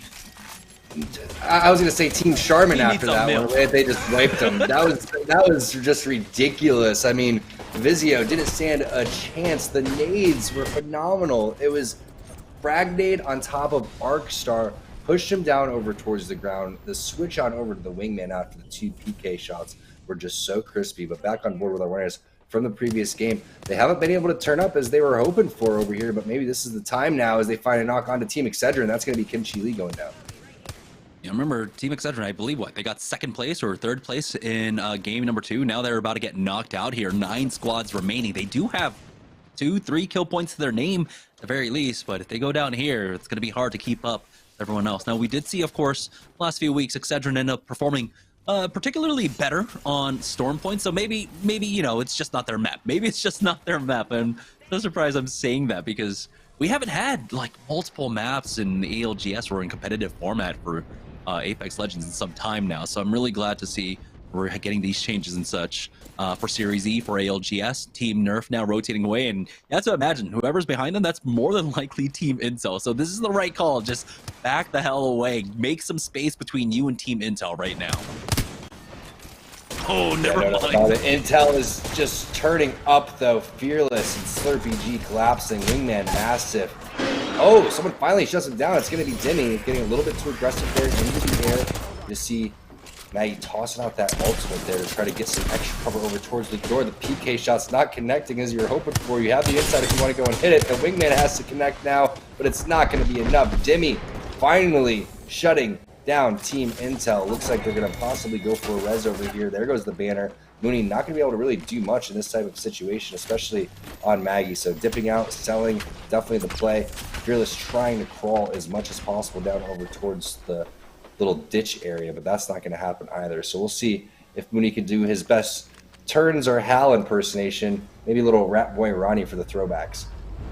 Really, if it was going to be anyone to try and shut down Team Intel, like Dimmy hits those wingy shots. When he pulls that out and he starts connecting with those shots, he can take down any team 1v3, it feels like at times, here in Series E. Now Team Intel in a very peculiar situation. They're going to be ratting this one out. Mooney, though, should be relatively safe here in Lava Fissure. I mean, we haven't even been able to talk about the ring, but this ring continuing to pull in to Lava Fissure. So this is going to be basically a classical circle. Should be pulling away towards the western side, towards the tracks. We'll see if he can stay safe down there. Team Excedrin were able to recover and get their players up, but now they find themselves on the receiving end of Dimmy's wingman, like we just talked about. If any player can do it, Dimmy in the 1v3 with that wingman can do so much work. Bubble res out for Kim Chili, which is going to leave them vulnerable, but Dimmy ended up peeking out by himself. Needed the backup of his squad. The re-knock onto Cruz in here as enemy is able to get that bat off, and now they're able to take out 4. So just 1 player left for Team Nerf.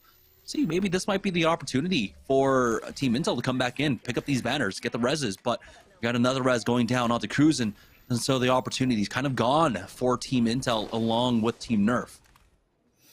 Yeah, this could be a situation where Mooney's going to be playing this one out, trying to get those placement points, maybe squeak out some extra kill points along the way. But that was a perfect opportunity. Unfortunately, he's playing on Mad Maggie. He doesn't have Bloodhound, doesn't have Crypto, doesn't have that information that he would need to understand what that situation was. Possibly coming in and playing cleanup and almost saving the day. That could have been a potential move right there. But either way, the safe play could work out a little bit better for him, getting those extra points as we were talking about, especially because they're pretty darn close to 50, aren't they? I think they're at like 46 or 47 right now. Yeah, they were definitely really close. I mean, after 3 games, very few teams do that. They put themselves on like almost on that 50-point threshold, but they should definitely be able to do it here. They've gotten, what, 5 kills, maybe 6 kills already, and they have secured top 8 for themselves. So if they don't have 50, I'd be definitely surprised. Steam Rollers now controlling, like I said, that western side where this ring probably ends up pulling away towards. You can see ring number 5 does have basically all of this high ground that Steam Rollers are playing off of right now. So a very classic circle ending on that house. No one's surprised about it, but no one really played for it in the early game. Very few teams did. Steam Rollers, it looks like, were able to get that north side for free. They were able to just link beacon after beacon after beacon, understanding that this ring will continue to pull to the west side. 8 squads remaining. I'd love to see who else is still alive in this lobby right now. Let's nix that last part. Yeah, right now Steamroller is with the premier position over here. This is what we've seen a lot of times with these Lava Fissure endings. I mean, the most popular by far is to lock down that side of the mountain with those houses as well, but the coexisting inside of the donut going to be crucial over here. Is there going to be a bubble play coming around the corner? You can see Fearing Live very interested in going in. Tether doesn't come out over towards the other side, doesn't connect, doesn't hit anybody to try to slow them down temporarily, but shots coming in over towards the footsies area, so they're going to back off and reset over here. The best thing in this type of situation, bubble towards the bottom of the door, or use your grenades to try to just push that team back in over towards the other team's lines of sights. And that's exactly what they're thinking. Thermite coming through. Maybe the bubble's going to come through from Peering Live any second now. Yeah, I liked how he was just trying to bait anything out with just sliding in and kind of posturing that he might bubble. But he's still holding on to it. So Team Razor do still continue to fight over this. Now, they do have to be careful. Another squad could be coming up behind them through the vents. But, ooh, Drez takes some shots from the house across the ways. And now Razor, they haven't been active enough. They haven't been able to deal with the squads around him. So they can find themselves in a really tough spot coming ring number 6 if they don't have a pathway to get across. First, he ends up getting a knock onto Cruisin', and now you can see the full swing around from the rest of the squads. Excedrin end up going down. The combination of Team Razor and that squad right above, and now Razor have to back away. Plenty of armor swaps inside this building for them. They've even got the Black Market Boutique to help them out here. More armor swaps coming in for them. We'll see if maybe they pick up some utility, some nades, but doesn't seem like there's any for them to play off of, but at the very least still have plenty of red armors to play off of. So nice to be able to pick up the red armor swap for free and then get 2 batteries plus all of the ammo that you need. Loba endgame, so powerful. And also with all those death boxes, just multiplying the amount of loot that they are getting. I was worried for Drez for a little bit when he was picking the players that were down on the ground. That was definitely bait for the players that were over towards the side. Oh no, they're not able to connect on the Valkyrie skyward dive, and that team is going to get away. It's a matter of where are they going to land, though. Like we said, plenty of ammo over here, so he's free to go and shoot as much as possible. Down to 200, though, so maybe going to go and check that Black Market Boutique one more time, get a little refresh, and then get back at it. There it is. Pick up about 100 more to boot. So there is a fight happening over towards the building, though, that we were wondering about. That's going to be Lazarus coming in with another clean team fight again. Barely losing any health, but it's going to be Razor from the backhand side. Fearing Live finally with the bubble action. Yeah, it's either Fearing Live or it's Fearless coming in and punishing Lazarus now. Razor are straight up in this one. They'll be able to finish them off, but they end up losing it on 2. Lazarus! Oh, with the goodbye gift. Playing some Junkrat essentially in this game. Steamrollers with a third party looking to finish them off. Team Intel, Mooney's still alive, and he got the knock onto Dumas. He secured top 4 for his squad. Yeah, definitely. It's going to be top 3 now. Might even get top 2. It's a 3v1v1. It's 2 rats still running around. Steamrollers need to finish them off. Don't think so small. Top 1 here, Jamerson. Top 1, you know? True. Oh man, what an amazing performance coming out from Team Intel. I mean, different aspects of their gameplay being shown. Being able to rat. All right, Jamerson, you're right. He's not really going anywhere. I think it's up. All right, they've spotted him out. All eyes are going to be on him. Oh, well, they got distracted over towards the side. He gets the top 2. Now here comes the 3v1 that we've never had. Oh man, if he had just like put the riot drill right there on that, well, regardless, good win here in game number 3. But this is 3 games in a row where Team Intel ended up finishing top 3. I don't quite remember if they finished top 2 or top 3 in game number 2, top but 2, still, 3 games in a row. Top 2, 3 games in a row. That's 27 points off of placements alone. Amazing performance so far for Team Intel, and it doesn't look like anyone can really stop them, even when they're ratting. But we'll see. Maybe the second half of the day will kind of change things up as we do end up going over to Storm Point for our final 3 games of the day. We're going to take our halftime break, and when we get back, we'll have 3 more games of Series Z right after this.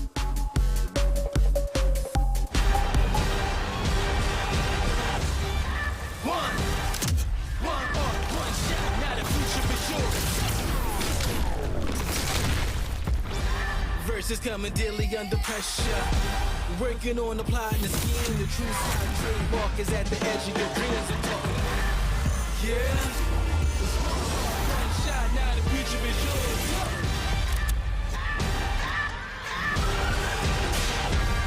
I'm turning dreams into reality. In the lab with the formula and chemistry. Your memories spark and motivate and make the industry shake. Put the bars in the breaks. I'm talking one chance, yeah, I was so good for the goal. It's one shot, now the future is yours. Go!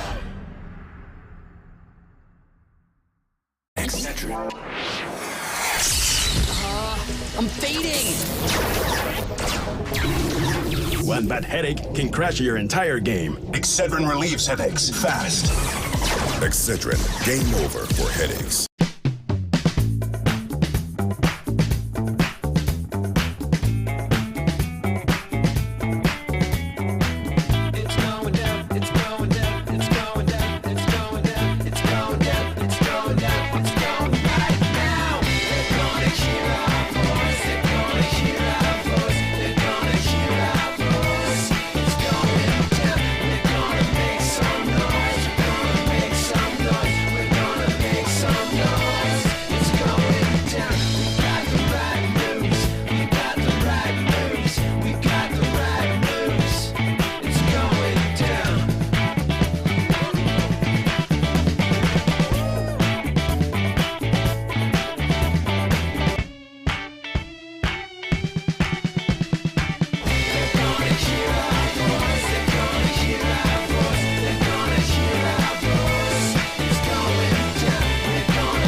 Rolls in with the cleanup and takes game 3. Yeah, honestly, kind of playing cleanup crew the last minute there or so. They come in and are able to finish off Team Razor with multiple players down. Then just a couple of rats left to take care of, and Team Intel grabbing another second place.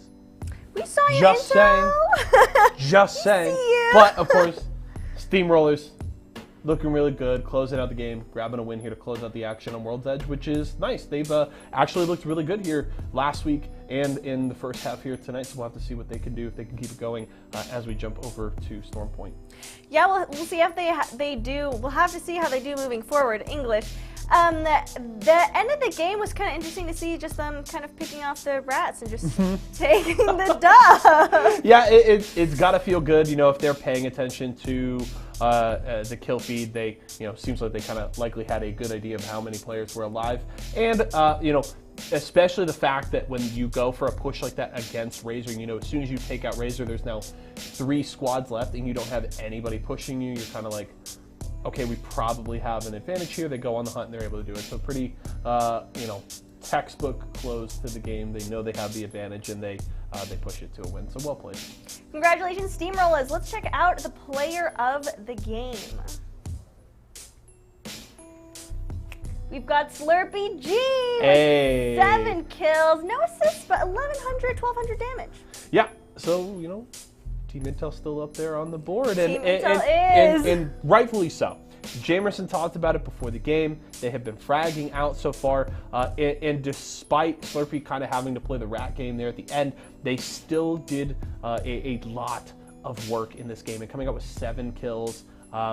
Despite that, and you add on whatever else, you know, his teammates were able to do, that's really good, because just Slurpee's kills and placement points is 16 points.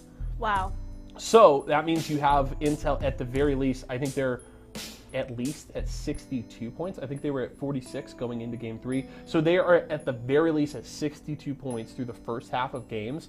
That is a really, really strong start from them. And of course, things obviously shift when you change a map, so it's not as easy to keep that momentum rolling. But at the very least, Intel is fragging out right now, and they don't have a game win, but they have a ton of points on the board. They have so many. They've been raking up just kills on kills on kills. They've been killing it with placements as well. I feel like on Storm Point, they're probably just going to keep going with it. I feel like they are really in their groove right now and really in their rhythm. Yeah, we'll have to see. Again, when you switch maps, it's not as easy because the map just doesn't play the same. And the other thing that switches up is, you know, maybe just the teams that are dropping near your kind of claimed POI aren't as good, and you're kind of able to farm those early kills and pushing aggressive fights. The other thing that changes is you might not be dropping near the same team, so maybe you can't play as aggressive in those early fights. So a lot of things do change moving over to Storm Point, so we'll have to see what they can do. But at the very least, they have built themselves a nice little buffer on the leaderboard, and they do carry a lot of momentum into the second half. They do. I'm really excited to see the games we have coming up, but before that, I have some more questions questions, and for anyone who maybe missed it at the top of the show, about PvE is something I've heard about. Could you care to explain what exactly it is? Yeah, so PvE is, a new event, new kind of initiative that we're doing at the Walmart locations all across the country.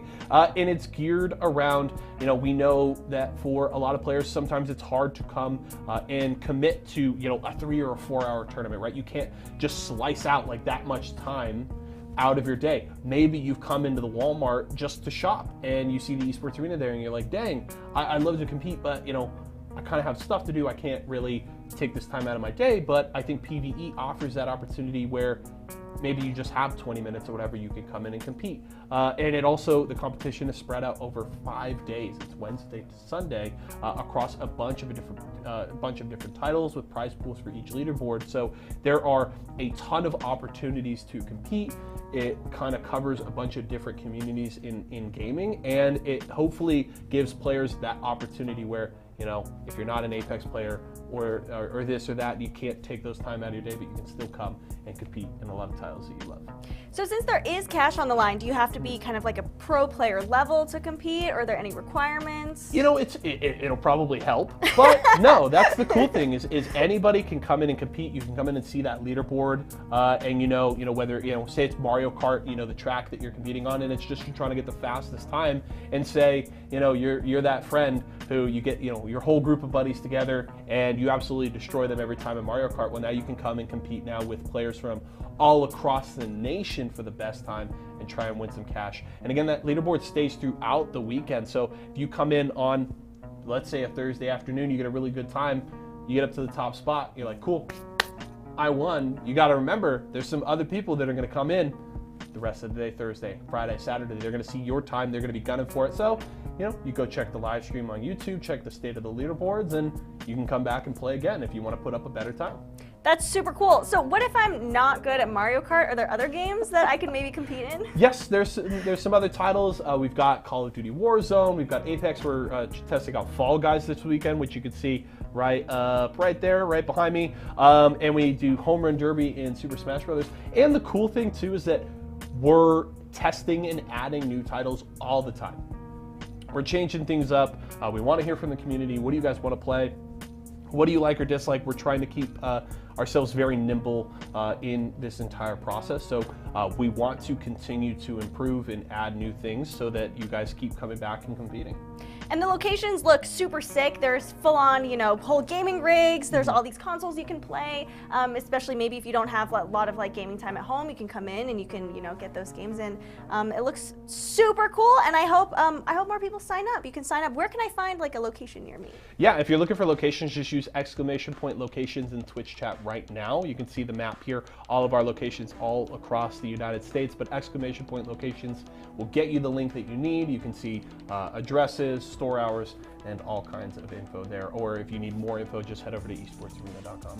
Thanks so much for answering all my questions. You are welcome. I know I had a lot of them. That's okay. That's okay. That's what I'm here for. I'm trying to be that, fountain of knowledge. Pretend like I know what I'm talking about. You're doing great. Thank you. Thank you. Is there any last notes you want to cover before we hop into the next games? Last notes is I really should have made a bet with you about Intel at the top of the show because they're looking really good. But credit where credit is due, Nerf has looked really good as well. Thank you. They are doing really well, but Intel is kind of dominating today. Intel, I will admit, is kind of really doing really well. I'm ready for the second half, Kaisa. Whenever you are. Let's send it to a commercial break, and then we'll be back with Storm Point and Game 4.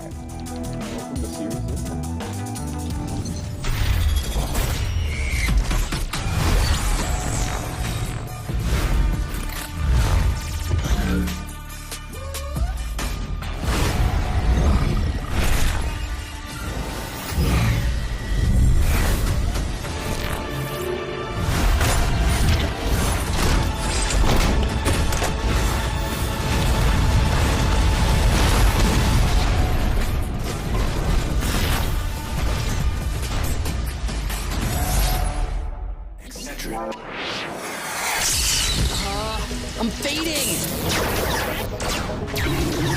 One bad headache can crash your entire game. Excedrin relieves headaches fast. Excedrin, game over for headaches.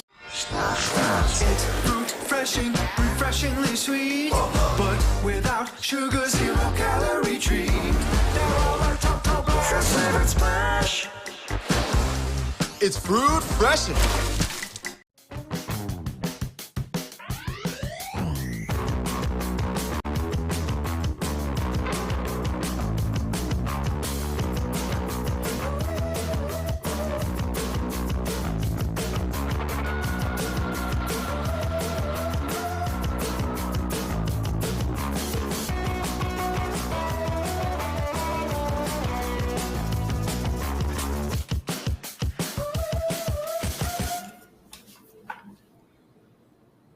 Welcome back, guys, to Series E. It's the second half of the evening, which means that we're swapping on over to Storm Point. Now, the first 3 games of the day, Team Intel absolutely slaying out almost every single game with a small bump in the road there in game number 3, but did not do really anything to them. Let's go ahead and check in with the Mobile One leaderboard to see where they stand. They had a 15-point lead going into game number 3, and they have expanded that lead.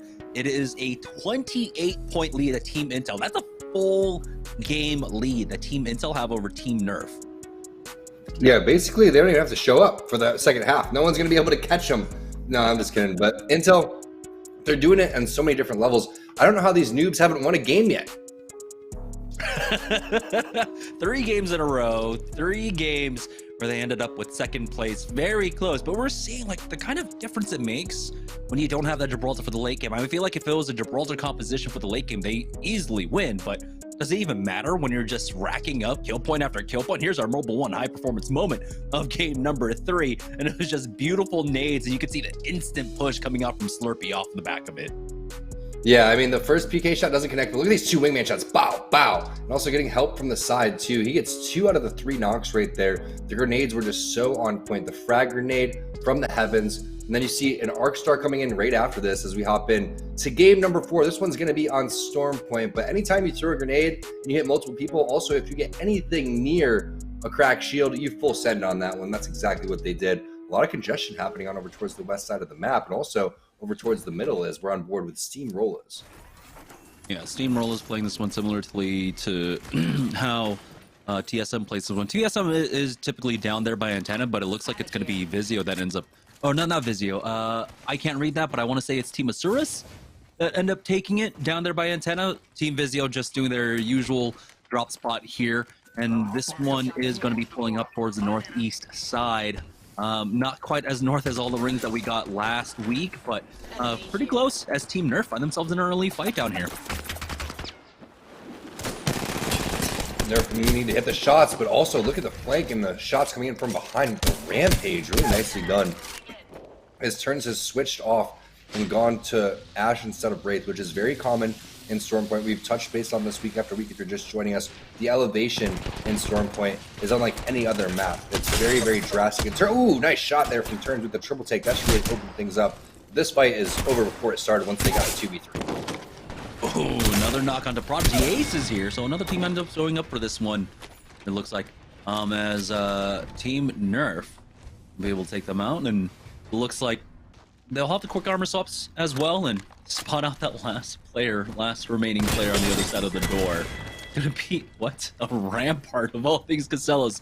We did see that actually just a bit last week, but still surprised to see it.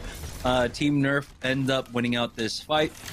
And so who was that played that? It's been a pretty rough day for Splash. Has been a rough day for Splash. Who was that played that last week? I want to say it was 100 Thieves that played it. Maybe it was Vizio.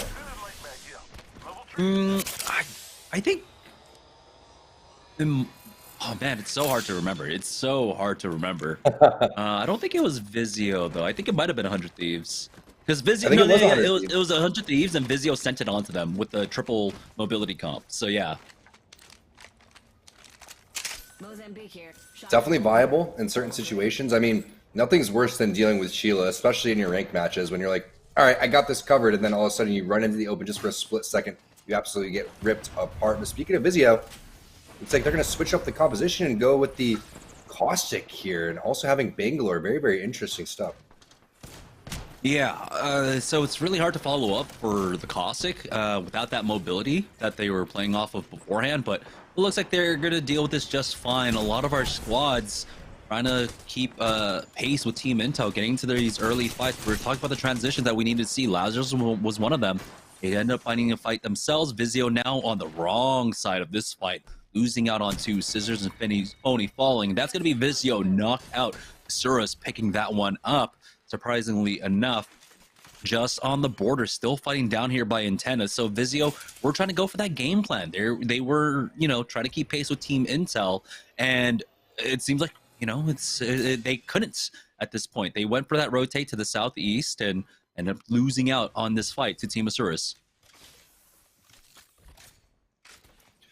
Again, it's just much more easier said than done. It's not just a simple change in the composition. It's a change in everything. You got to go, with the flow in terms of the lobby, but you also have to play what's best for you. And if you're just trying to switch things up to keep up with somebody, they're already basically in your head and making the right decisions. So things not really working out for the Vizio squad. We'll see if Intel can continue to add pressure.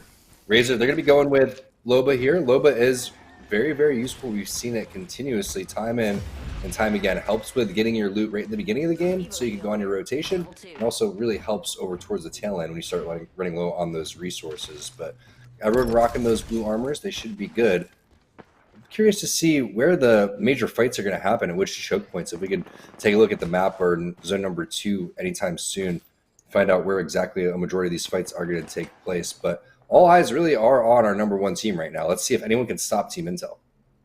Yeah, right now, Team Razor sitting in that connecting area between Command Center and Thunderwatch, but this ring does end up pulling more towards Command Center, and so they are not in ring number 2, but this is definitely a decent spot for them to just play off of right now. We do have, it looks like Team Excedrin is taking a pit stop here to use the replicator.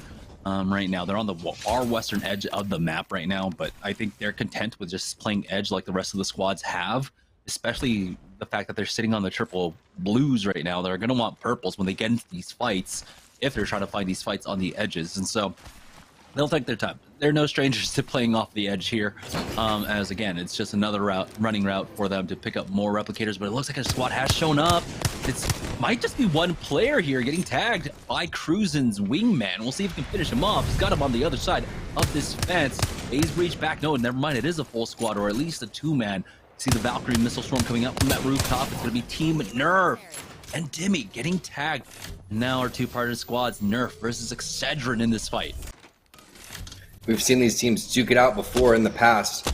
This is a fight that needs to take place fairly quickly, though, and those shots not really connecting for Force. Unfortunately, he goes for, I think, 1 for 4 there with the triple take. Again, the Valkyrie in the air, making some pretty good moves overall. But look at this. Turns has 1 player out. It's going to be the Rampage. It's also going to be a phase breach out in a chase for Turns as well. I'm not quite sure if that was the right play. He must have some serious damage on there, but it's Cruising from behind with the car. We got a little bit too over-aggressive splitting from the team. Always very risky there. This Turns gets a little bit overzealous and majorly punished for that one. The angle's being taken on over towards the side. You can see the triple take in the hand for Force. He tosses that defensive bombardment, which is going to go and force the other players out and the bubble as well. But oh no, the grenade inside of his own bubble. Unluck. Oh man, like you said, Tom, it's easier said than done. Pressing this early aggression like Team Intel have been able to do. Right now, Nerf losing out on 1, fighting in a 2v3. They've got the players isolated at the very least. Unfortunately, not able to go for the res at any point. And Force will go down next. Cruising that one out. That's going to be the second kill in this fight for him. Now it's just left up to Dimmy. We'll see. 1v3. I've been talking him up. He's got the wingman. He does have Cruising low, but looks like he does get chased down by enemy. That's going to be Nerf going down, etc. Picking up those kills. Throughout all that, Lazarus ends up finding the kill of their own onto Doomis, and that's going to be another nut as well. So Lazarus, another squad that needs to shake things up, that needs to play away from center zone here on open night in the face of Team Intel. Looks like trying to spot out the final player, ratting this one out. Surprisingly enough, Vize sitting on the whites. It might have just been an armor swap for him, so we'll see if he can get back onto a blue or a purple. But another team has shown up here. Ake taking a lot of damage on that rooftop. Has to be careful, has to drop down, reconnect with his squad. Hit up these bats. The defensive bombardment goes down to slow things down just a bit, but it looks like players were able to play off of the building itself as the peek down comes from Dank. Does some decent damage before he has to trade away, back off, and Now, Vize doing some decent work now. PK coming in, gets the knock onto Mooney and Team Intel. Now on the receiving end of the bad part of the fight is they do at least trade away. So it's a 2v2 right now. We'll see if Intel can maybe get a res at the very least. Vize narrowly missing out on that. Backing away into the building. Now Janking challenge. Slurpee G is able to take him out. It's a 1v2. Vize versus Team Intel. And he's been cracked. He's got another white armor swap at the very least to play off of. But Team Intel, they've got purples and they'll be able to finish them off. Lazarus are knocked out. Team Intel come in for the res. Man, Slurpee G and Fearless are just so scary. It's scary watching their point of view, but I've always loved watching when I was competing what I looked like from other players' points of view. And just look how Slurpee G ripped those players apart. I mean, just no chance. Coming in with the Spitfire and losing to the car almost instantly and getting some tea for it. Oh, you don't need to do that, Fearless. You don't need to do that. Maybe you do. You really do need to set the stage, set the pace for this game. Now, that one lone rat that Lazarus weren't able to finish off, still sitting in that spot. We'll see how much longer that Valkyrie can survive for. But Team Intel, just continuing what they did on World's Edge, just easy transition. There was no lag time for them whatsoever. Do get a look at ring number 3. It is pulling away just a bit from Command Center, maybe going a little bit up towards the wall. There's a lot of open ground there over by the rail jump cannons or whatever. But a good, decent amount of Command Center is in. We have a team in there. We got Destroy, Saf, and C Nobu set up in that spot. But the thing is, they're not going to get any kills there. They will get placement points at the very least, but they're not going to get any kills there. Well, it's Team Razor that's up there. Yeah, Team Razor, big chilling over there. Oxygen over towards the southwest side. You can see that. Cruising an enemy on the very west side. And then the late rotation coming in from Nobu, it destroys and their squad. They're going to meet a little bit of resistance over there towards that south side of the zone, going in over towards Cascade Falls. But all eyes on Stormcatcher right now. You can see a handful of teams. That's going to be 3 or 4 teams. Team Blackhand coming in last over there towards that southeast side. So watch out for that as they start to coexist. Team Razor just taking a stop at the Black Market Boutique there to pick up more, and unfortunately for them, they haven't been able to pick up mags. It's just the white mag for the wingman for Fearing Live right now, and see maybe they can find one with the next Black Market Boutique. Team Razor just prowling outside of Command Center, seeing if anyone's coming in, but I mean, we know what the game's been like for the last 3 games. You're not going to find anyone center zone.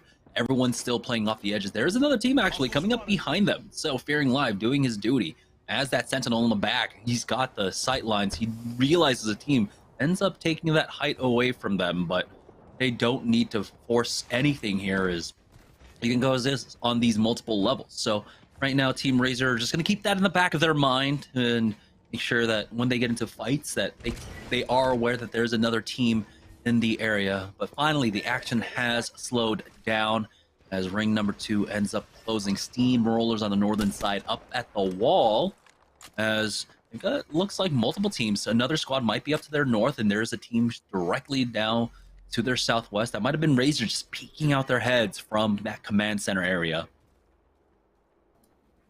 That's where a lot of the action is going to take place. Ping's going down all over the place, and now you can see the elevation that we were talking about, where this is a very drastic hill. If you want to move down it, phase breach. If you want to move up it, immediate phase breach. There's no reason to have a Pathfinder in these situations. Just look at those zip lines. Those are absolutely death if you want to go and try to push up those. But ring closing in 10 seconds, 13 squads. This is a little bit more fast paced, I think, that they were expecting. Oh, extremely fast. As Black Hand find themselves a second fight, I believe, for them. Might be their third.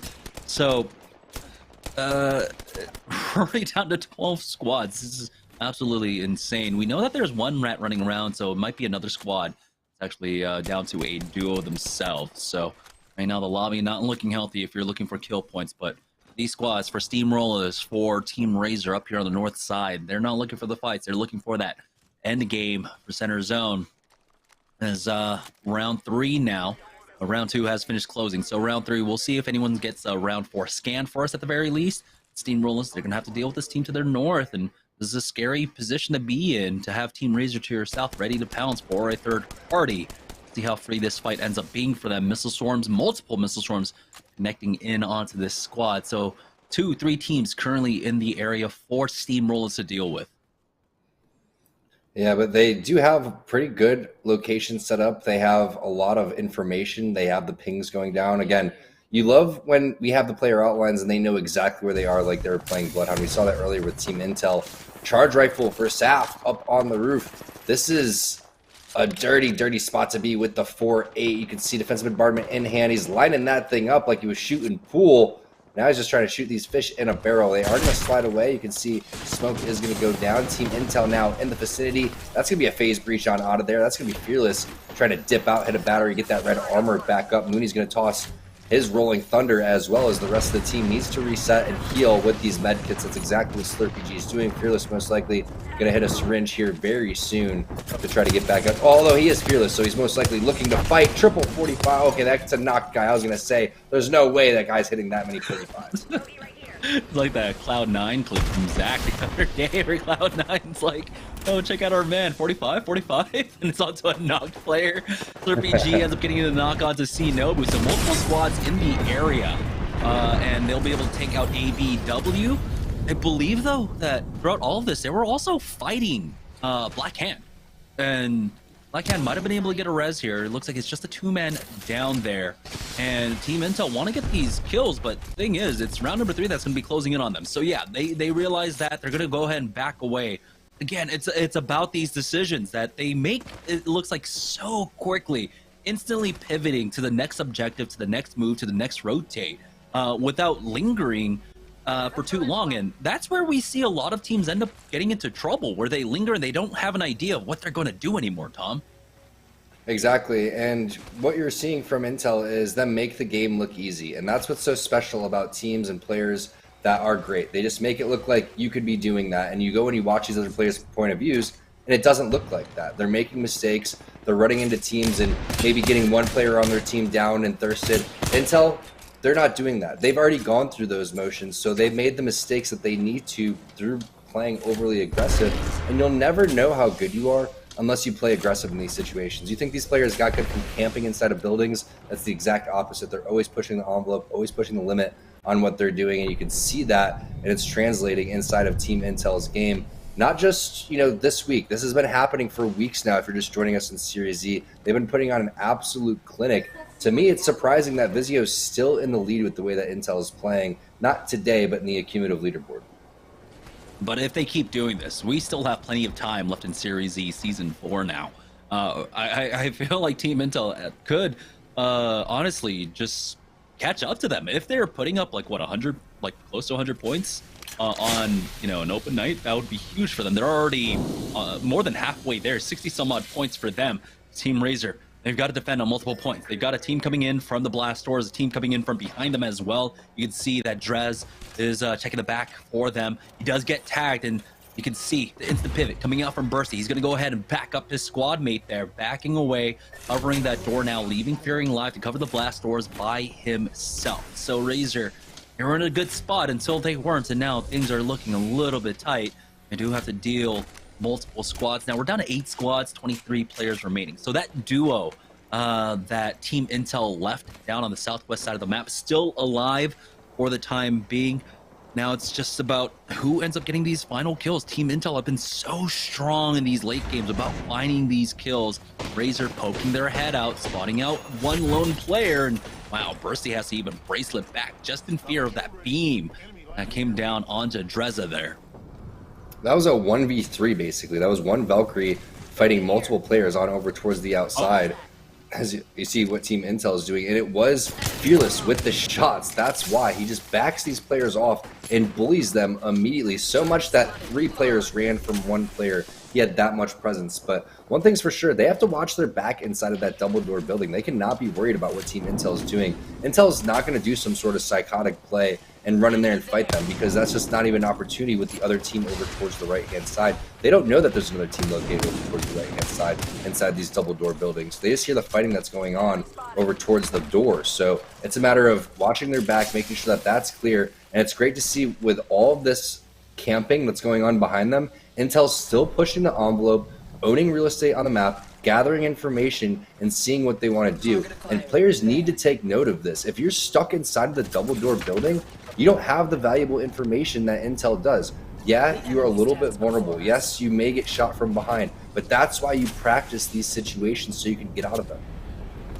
Yeah, and I think that's the other thing that, you know, teams need to work on, right? It's being able to glean whatever you can. At this point, you have to realize that that's more than likely that's Intel coming in from the southwest side. It's all about being able to note that. But let's go ahead and take a pause here as Excedrin ended up getting into a fight. It was pretty scary there for Kim Chi Lee, but it's typically Kim Chi Lee who ends up taking the bulk of the damage there. They do end up cleaning that one up without losing anyone. Team Intel starting to push up. They use that smoke cover themselves, and they don't have a bubble. They know how to play off these bubbles themselves. Fearing Live turns his back to Team Intel. Goes down. Another knockout here for Fearless as he takes out Dreza with that car.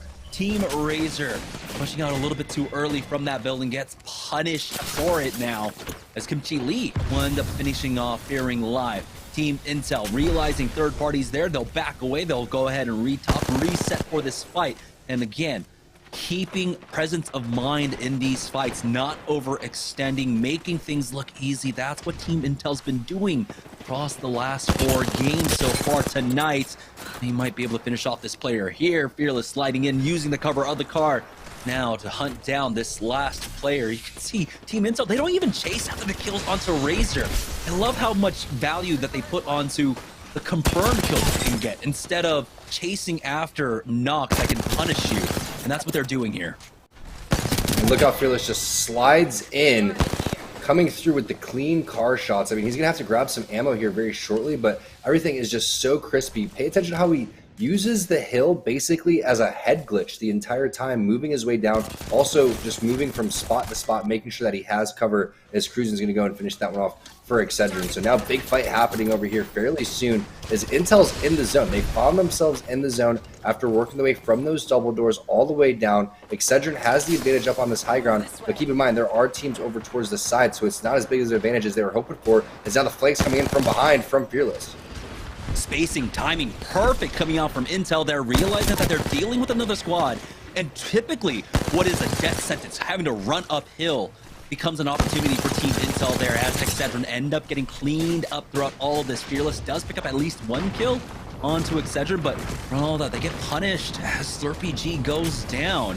So now Team Intel might be another top 2 finish for them. We'll see if they can get him back in. Looks like with a smoke cover, possibly go for the res. Nades along with the tether to keep teams at bay. The missile swarm, will it be enough to finish him off? And it is. Patty gets the kill onto Slurpee G. These little rats. Oxygen, multiple squads still alive here, but Team Intel, you're going to be able to just fight here from the top. 2v3 against the rest of the squads, and they should be able to finish this one off. Oxygen trying to finish Patty here, but having a little bit of difficulty. It's our final 3 squads remaining. Team Intel, can they finally get their win? They're going to plug in their boy again. And he's got a box to work with. So Protectful and Kubsky are just working as a duo, but look at the difference of how passive they're playing compared to Intel, and that's what I'm talking about. I mean, Kubsky and Protectful, they have the slaying ability to go up with Fearless and Mooney. It's just they may not have the resources, nor do they have the information, because they've been turtled this entire time. And a lot of times the battlefield seems a lot scarier than it actually is. And now what they're doing for is basically playing for second. That's all they were doing. I mean, Slurpee G's back in this one. Fearless comes back, is fuming right now with 2k damage. There's no stopping him right now. He hits the tether behind the wall. He's like, okay, little rats, you want to peek out now? Get punished. That's exactly what they're going to do. Oxygen not standing a chance. Intel fuming. Second, first place. Wow, this is incredible. They got 27 points from placements alone in our first half. That's going to be the first plus 12 for them, along with all the kills that they got. They got into multiple fights once again here in game number 4, and our big question is, can they translate this play style into Stormpoint? Well, I think that's a resounding yes, Tom. Oh, no doubt about it. I mean, the way that Fearless is playing right there, everybody really working together, getting the mobile respawn beacon to get Slurpee back in was just the icing on the cake. So he can be like, all right, guys, I'm a part of this win too. But to be honest with you, I feel like they would have done it with just the 2-man squad right there. They're able to take down the teams over towards the bottom hand side. And again, I can't emphasize enough the 2 difference in play styles that we just saw from Team Intel and Oxygen. Oxygen, Kubsky, and Protectful, have what it takes to go toe-to-toe. Again, they're just low on resources. They haven't been running around the map getting that much information, and they're basically playing for second at that point. Intel is not playing for second. They're playing for the dub. They had a 28-point lead heading into game number 4. Now, what is that lead going to look like? If they have like a 40, 50-point lead, that's going to be absolutely absurd. Well, we're going to allow our admins to, of course, tally all that up. And when we get back from our break, we'll check in with the Mobile One leaderboard. So you're not going to want to miss it. Don't go anywhere, guys. We'll be right back right after this.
Welcome back. Yeso, I'm going to let you do the honors for this one. Who won this game? Game number 4 goes the Team Intel, baby.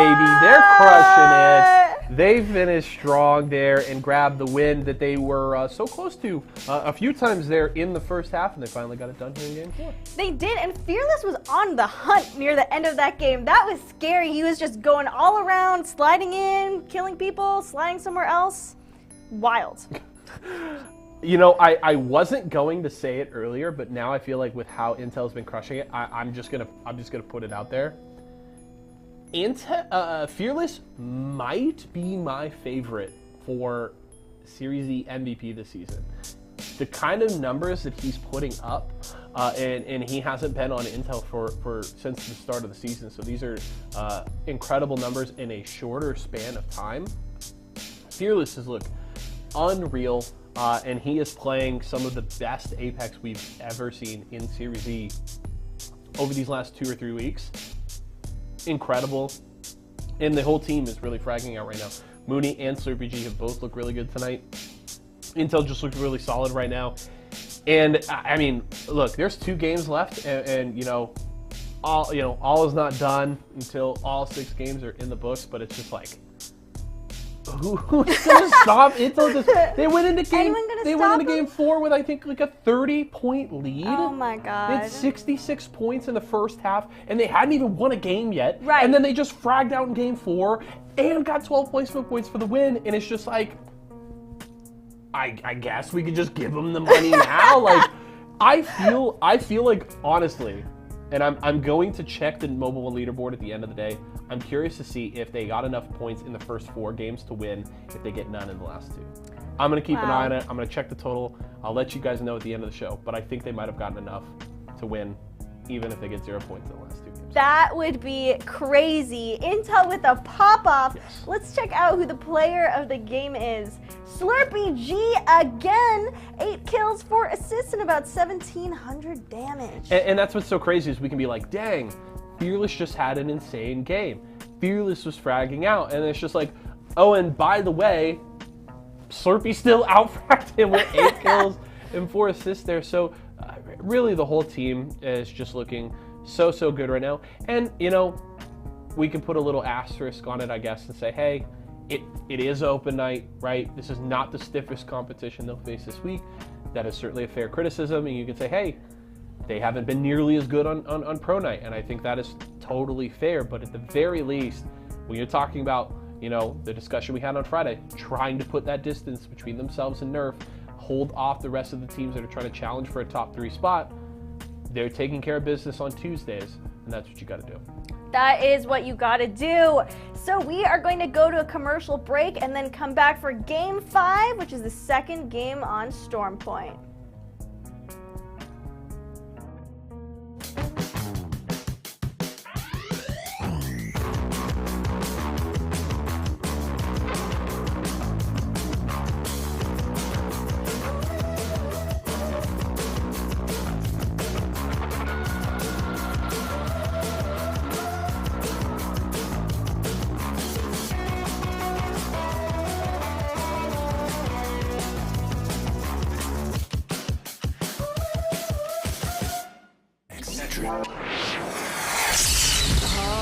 I'm fading! One bad headache can crash your entire game. Excedrin relieves headaches fast. Excedrin, game over for headaches. It's fruit refreshing, refreshingly sweet, but without sugar, 0 calorie treat. Now all our top fresh flavored splash. It's fruit freshen.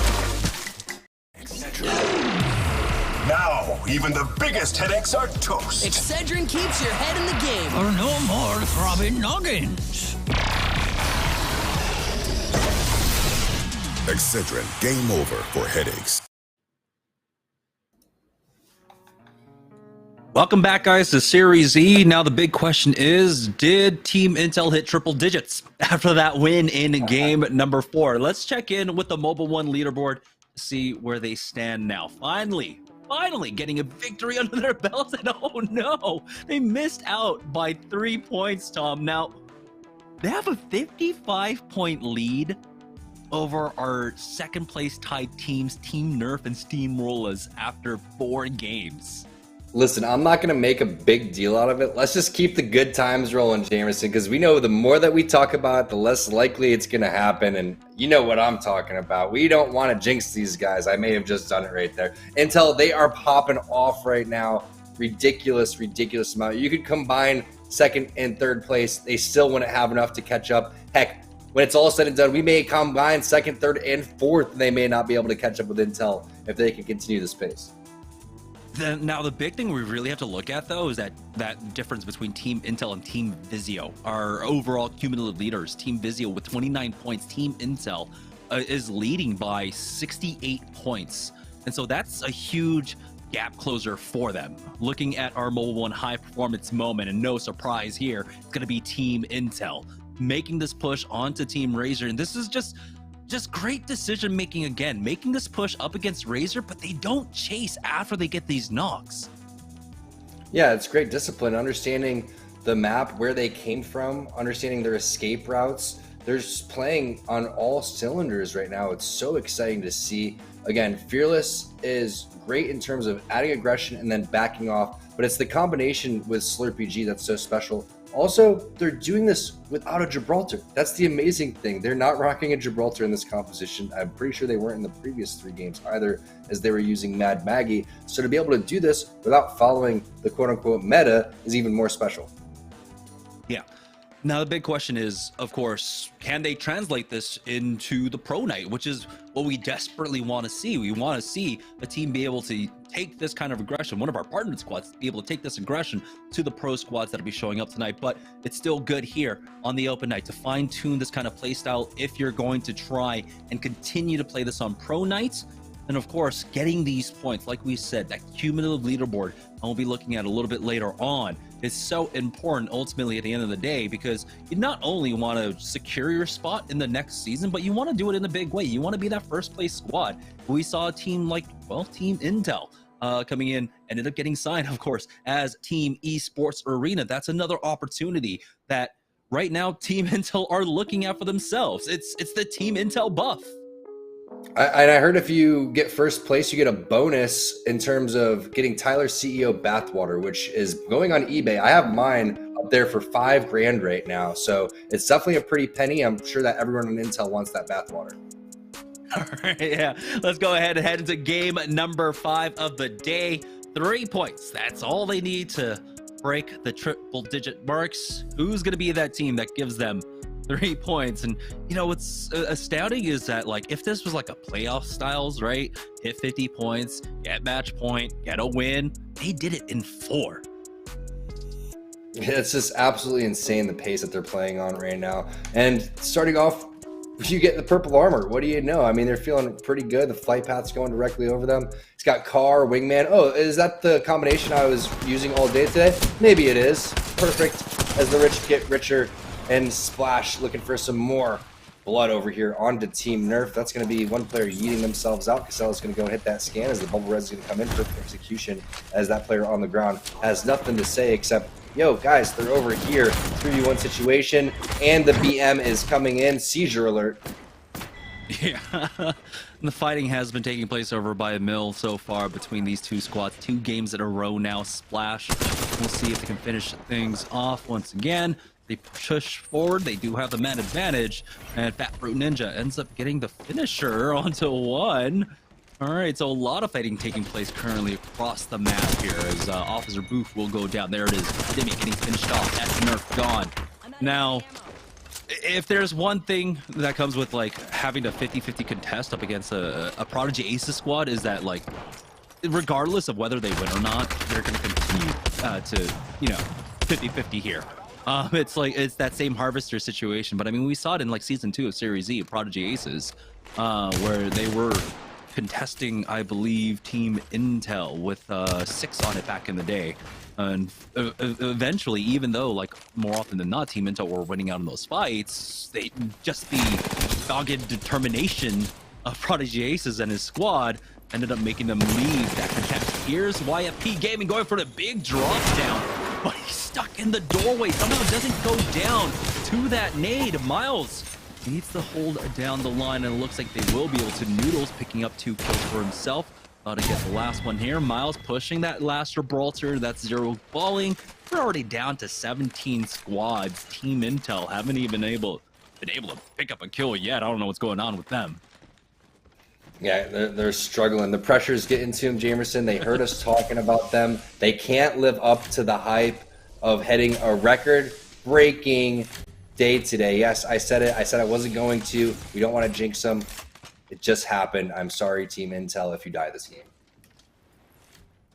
Right, well, I mean, they can honestly, with the lead that they have right now, take the last 2 games off. They could have just called it a night. They really could. Of course, this is a season-long thing. The cumulative leaderboard is always something you have to keep an eye on, and you don't want to leave anything up to chance ever, even when you have such a commanding lead over the rest of the lobby right now. Double the points over our 2 tie teams in second place, I believe, with what, 42, 46, I forget.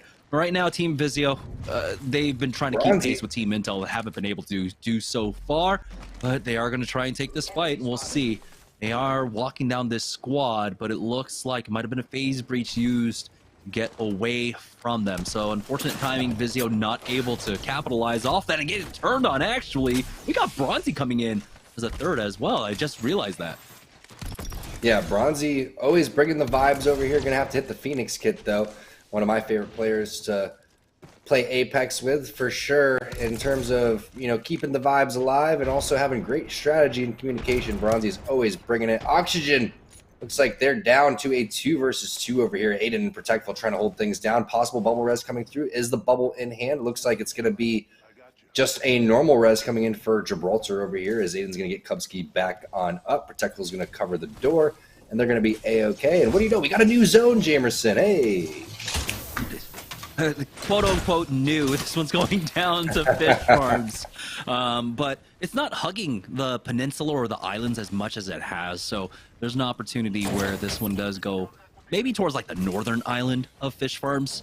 We'll see. Launchpad is still in as well. I don't know these end games as much, but I still will venture to guess that this is one that's going to continue to pull down towards fish farms. I mean, we have plenty of teams there right now. Lazarus along with Vizio, and I think it's Blackhand down there. So plenty of squads still in the area. So everyone now starting to set up. I think everyone's just done with Intel farming them. So like they've kind of reversed the meta, and they're like, let's go play center zone so we don't get pushed by Team Intel. Yeah, that's the reverse meta. I love that coming through. And then the teams that didn't get the memo are going to get bullied by Intel on the outside over here. Black Hole is going to be used. Oxygen's going to avoid that one. Protectful eating some zone damage, but you can see easy shots on the Clamor up. That should be a Horizon that came over there. Then you can see the pings are going down. That's great shots, but somehow they're losing this fight, which makes absolutely no sense. Where is Kubsky throughout all of this? There it is, the finish, the flush, and the kills coming in as Kubsky is going to help get the res back on up, like we talked about. Just zone number 1, so they're going to be A-OK. Pop in some syringes, and they will get back right up in this one. And also having that skyward dive is going to be useful so they don't have to utilize all of their resources. Back on board with YFP Gaming. See what they're doing. Haven't had an opportunity to watch them too much because we've been all over Team Intel and their record-breaking performance so far, but looks like they have a long rotation as well. Yeah, both teams should be fine here on the northern edges. Most of the teams right now currently in the south. Blackhand in a fight over by Fish Farms. They've already lost out on Yasto. Now getting pushed. Karma somehow ends up going down. Nobu picks that one up. Blackhand knocked out. Lazarus showing up with the third party here as the defensive warden has gone down for Vizay to force them off the roof, but Dank doesn't want to try and push it quite yet. He'll go ahead and back away, getting tagged from the eastern islands here. So Lazarus miss out on their third party timings and might get punished for it. Need to get further down. There we go, right into the fish farms to heal up. To be a nice passive position for them, but they need to get back into the safety of a building. We're down to 15 squads, so still the same kind of pace that we've had so far, but it's oddly slow, I would say, because we haven't seen Team Intel really show up quite yet on the kill feed.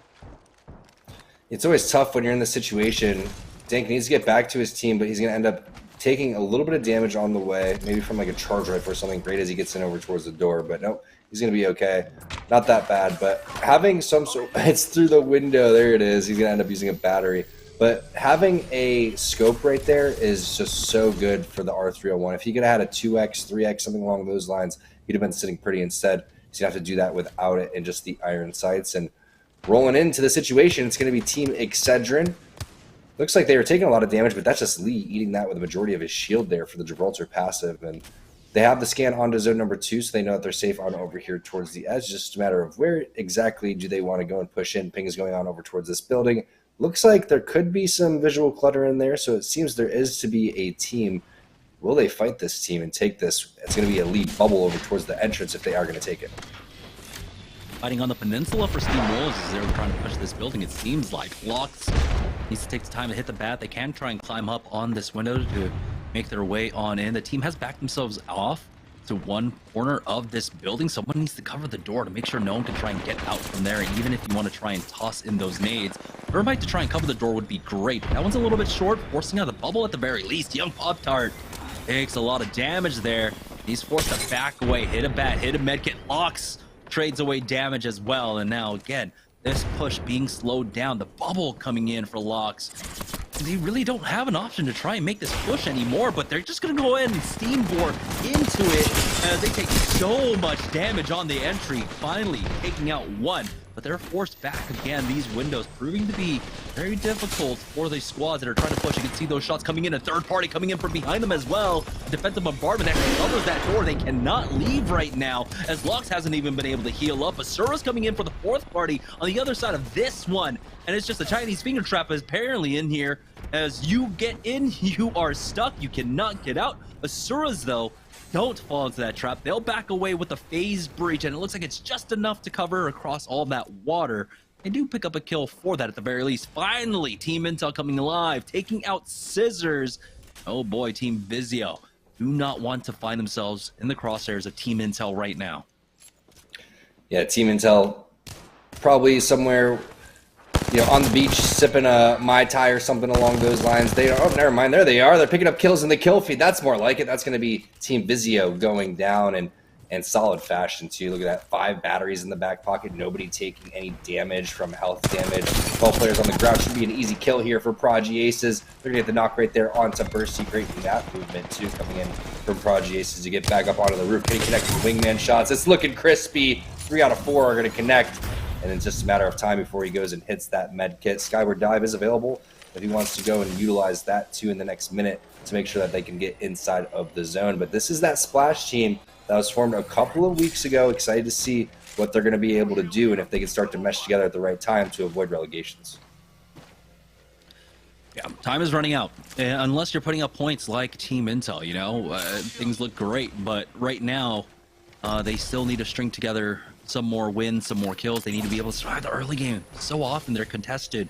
They have to fight off of that. And again, that kind of dogged determination to win their drop spot ends up being detrimental. But we'll see. Maybe they can pick things up here as they're going to take a moment. They've got 27 seconds to go before the ring starts closing in. But this one is a very southern zone. They need to start moving right now. They find themselves just in the middle of the map.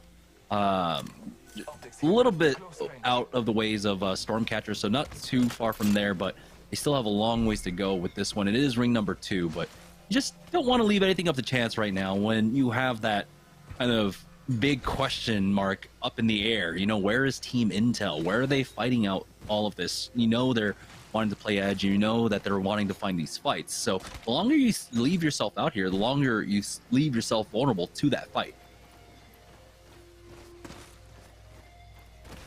No doubt about it. They're going to continue to just foot it in, though, and that's kind of what's been working for a majority of these teams. To be honest, Jamerson, I don't think we've seen many skyward dives. Not as many as we would anticipate. Maybe because of the pace, maybe because the meta that's going on right now. A lot of teams have been playing the edge, but when you think of teams playing the edge, don't you think eventually they're going to skyward dive back on in over towards the zone? I feel like we've seen like half the skyward dives today than we normally do. Yeah, I think it's been hard to see the skyward dives just because we're moving from action to action, right? Typically, we'll see it when teams are playing center zone. We have a lot of teams playing center zone, and we're seeing the people rotating in, but that hasn't been the case so far. This is the first game where teams have position for the late game, have moved over here to fish farms where a surprising amount of fighting is taking place. SCP find themselves in a fight now, trying to chase out this last player. Slishy Splash, are you okay? As he just AFK'd in the middle of nowhere. There we go. He was taking a bath. Oh no, the re-knock onto Pelican here is Asuras. They try to get aggressive. That's going to be the instant bubble res out for them as they want to continue to force the issue. There we go. Splishy goes down. One remaining player for this squad, and they get finished off. Asuras will control this peninsula now on the eastern side of Fish Farms. Great shots right there. I mean, the car is just looking so spicy for all of these controller players. And you can see Young Pop-Tart's going to go hit that loot very quickly. Has plenty of ammo left in this one for the next fight, and also is going to be able to get rid of that visual clutter with the digi threat that we just discussed. Bubble is going to go down. No nades in hand, though, and look at that. They're going to immediately send this one. Asuras is getting extremely aggressive in here. PK in hand. 2 knocks already. Matter of just hitting these armor swaps very quickly. There it is. Purple armor swap for 3. Phase breach is there if they want to go and take that one, but they aren't in the zone. All they got to do is advance inside of that building just a smidgen, and they'll be A-okay. But what a great team fight right there. Asuras showing that they have what it takes, especially nifty aims to shot call that one and ascend it.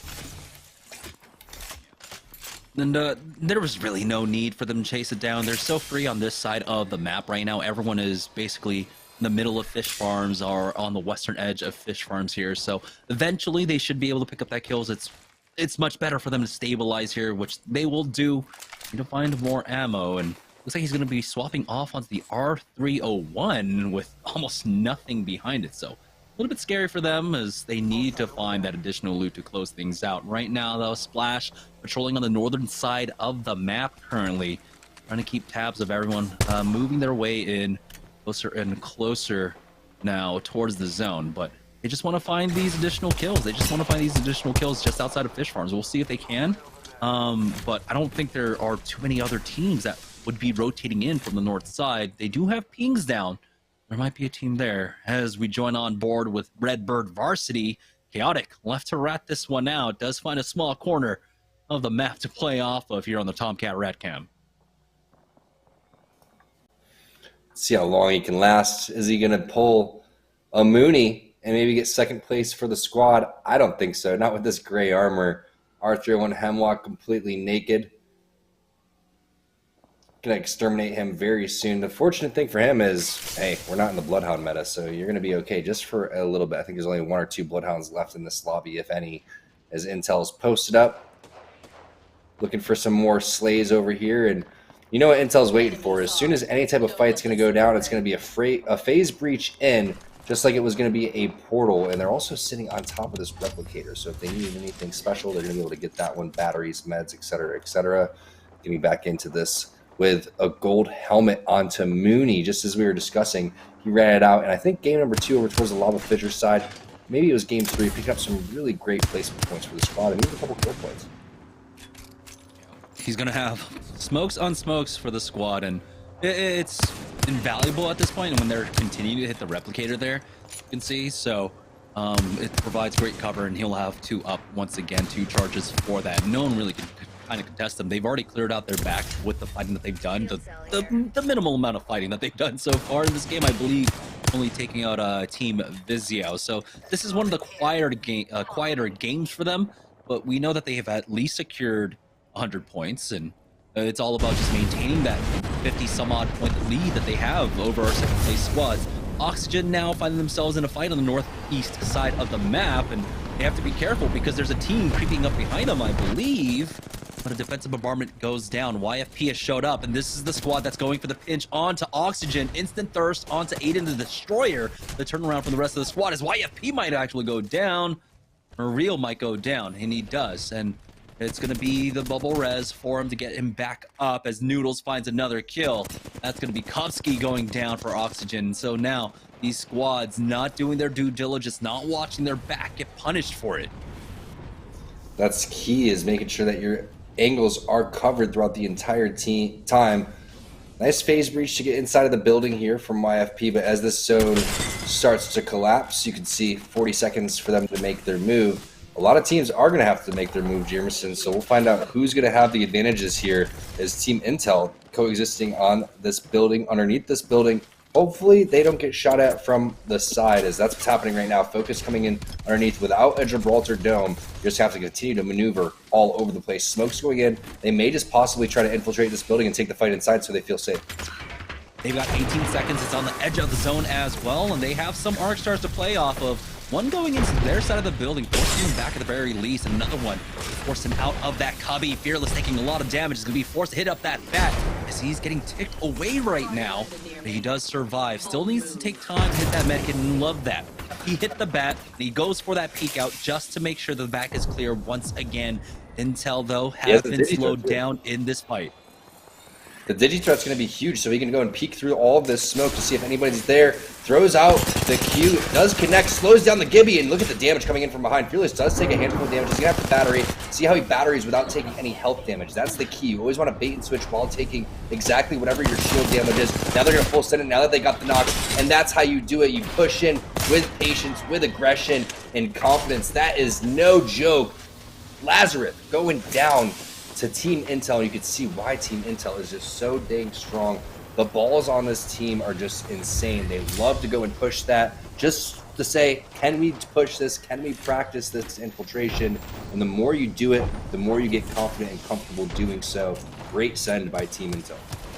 And again, they're doing this without a Gibraltar. I think we've talked about this point a lot, but it needs to be stated time and again, because Gibraltar is what you use there. You use that bubble to cut the distance, to give yourself cover as you move up so you don't take too much damage. But like you said, the baiting and switching expertly coming out from them, utilizing the knockdown shields of your opponents as well. Splash, not to be outdone, find another 3 kills on the ABK down here on the south side.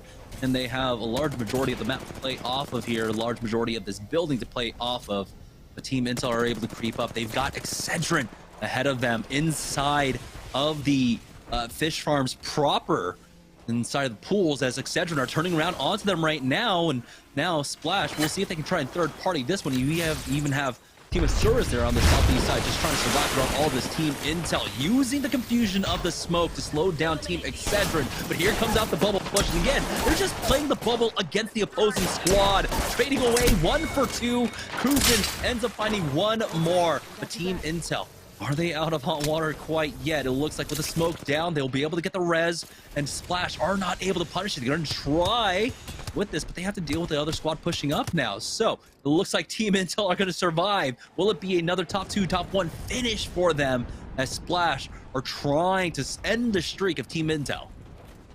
They're just doing whatever they want all over the map right now. So impressive to go and see. You can see that they do need to heal up a little bit. Splash does have a priority position inside of the building over here, holding inside and the roof, but they do have to coexist over towards the northeast side with the other team. So that's going to be a Surus. You can see everybody basically rocking that red armor. Fearless is going to eventually heal up, and you're going to see a very even fight here. All the teams are going to be in the zone as this one starts to close.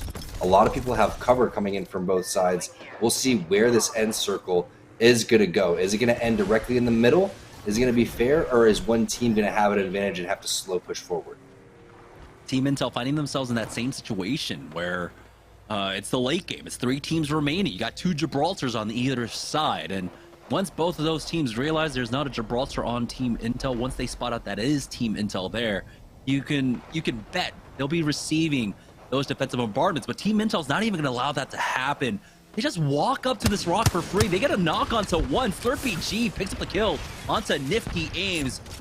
Now they want to finish things off, bring this down to a 3v3. Creeping Barrage coming in as they're going to go ahead and heal up on the Intel side. Dodging out on a lot of this damage is Slurpee G with the passive of that Valkyrie here. Fearless does take a large bulk of that damage, but because Team Splash have to time for Fearless to heal up now, so it's going to be Team Intel versus Nestle Splash to finish things all off. It's a full 3v3. Splash is the healthier one, but they're not forcing the issue quite yet. They allow them to get the bat off. We'll see. Even the medkit getting up right now for Mooney here as the challenge comes out onto Slurpee G, but he's been the player of the game for a reason. We'll see if he clutch up here. He does end up going down. And Team Intel end up taking a second win in a row. They had a 50-some-odd point lead going into game number 5. They're just continuing to increase that. Are they going to make it a 100-point lead to close out the night, Tom? Holy cow, Intel. They are just on one right now. You can see all players are just playing so good. The slide in, the bait and switch, the 1v1 against the Valkyrie. Not only that, wins the 1v1, doesn't hit a battery, goes and fights again. The confidence is just unreal from Intel right now. They have to be stoked with the way they're playing. And again, I want to see them finish this day out, but I want to see more of Intel, this Intel, tomorrow during our pro day.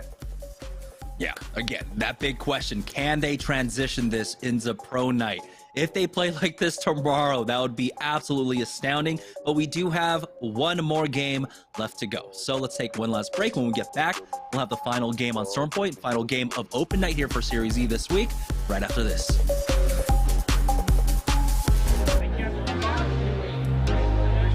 We're going to do it in 3, 2, 1.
for you, Yeso. All right, hit me.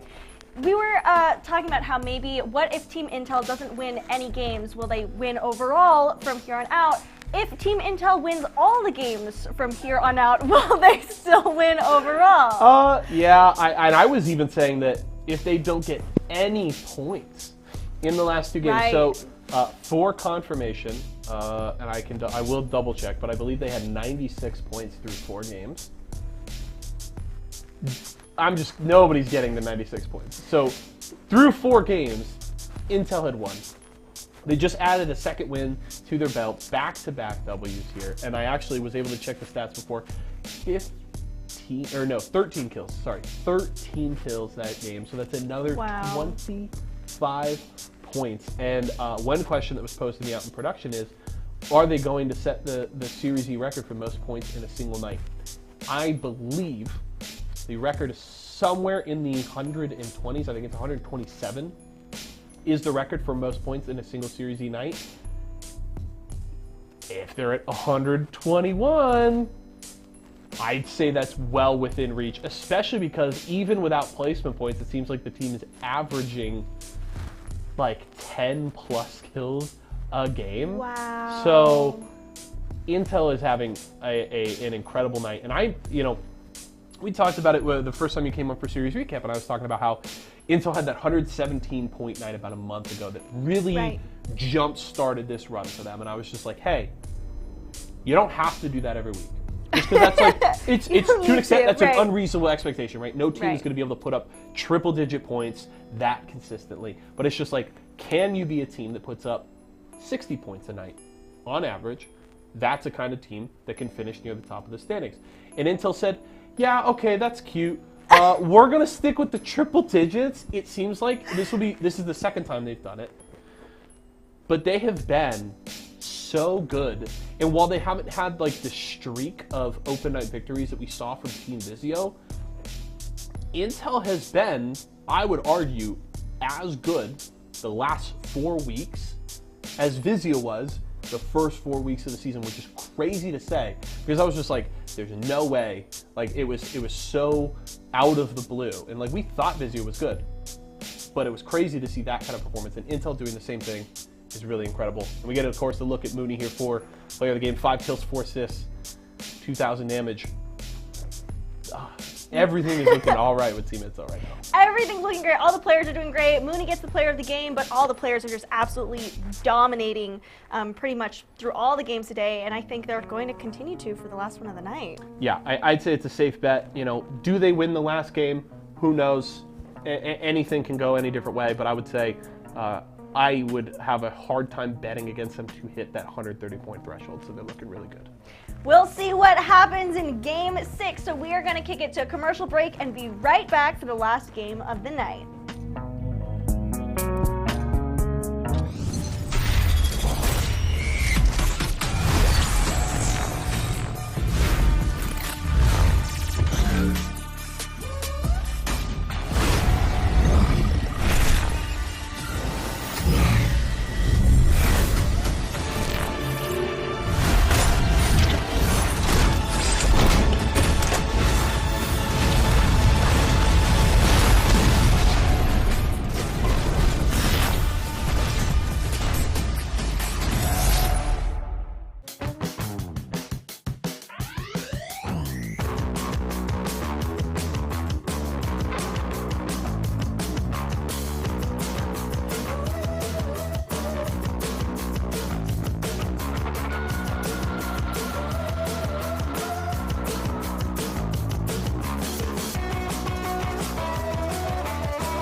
I'm fading.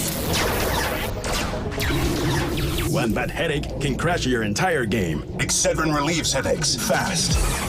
Excedrin, game over for headaches.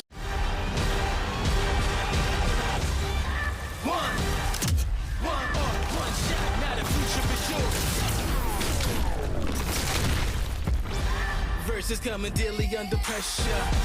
Working on the plot and the scheme. The true side trademark is at the edge of your dreams. Yeah.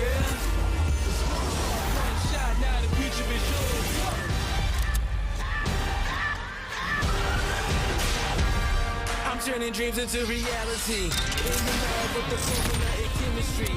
The memories spark and motivate and make the industry shake. Put the balls in the plate, sometimes a one chance that was so good for the code. It's one shot, not a future for sure. Let's go.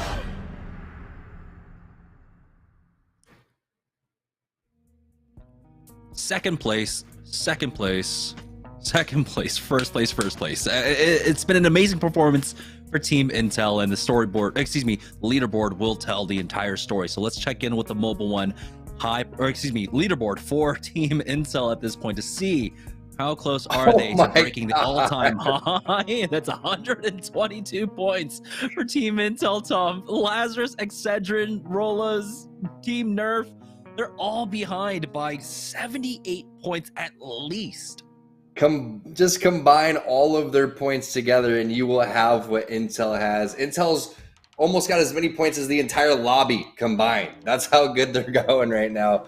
Absolutely insane pace. Just imagine if they won the first 3 games, Jamerson. We'd have 5 wins in a row. They were just moments away from winning every single one of those games. The only game that they didn't have in the bag was game number 3 when Mooney was the one ratting it out. What a performance from Team Intel. And as you take a look at this Mobile 1 high performance moment, you'll most likely see why they are sitting so pretty.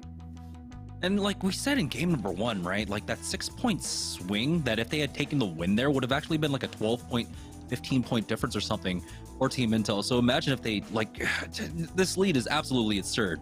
But yeah, would love to check in what the Mobile 1 high performance moment, and it's YFP making this big drop down. Oh man, I got some anxiety dropping down that far there. It's like when you drop down in Minecraft really far distance there. But YFP Gaming end up taking this team fight win early on. We had to show someone other than Team Intel, right? At this point, but yeah.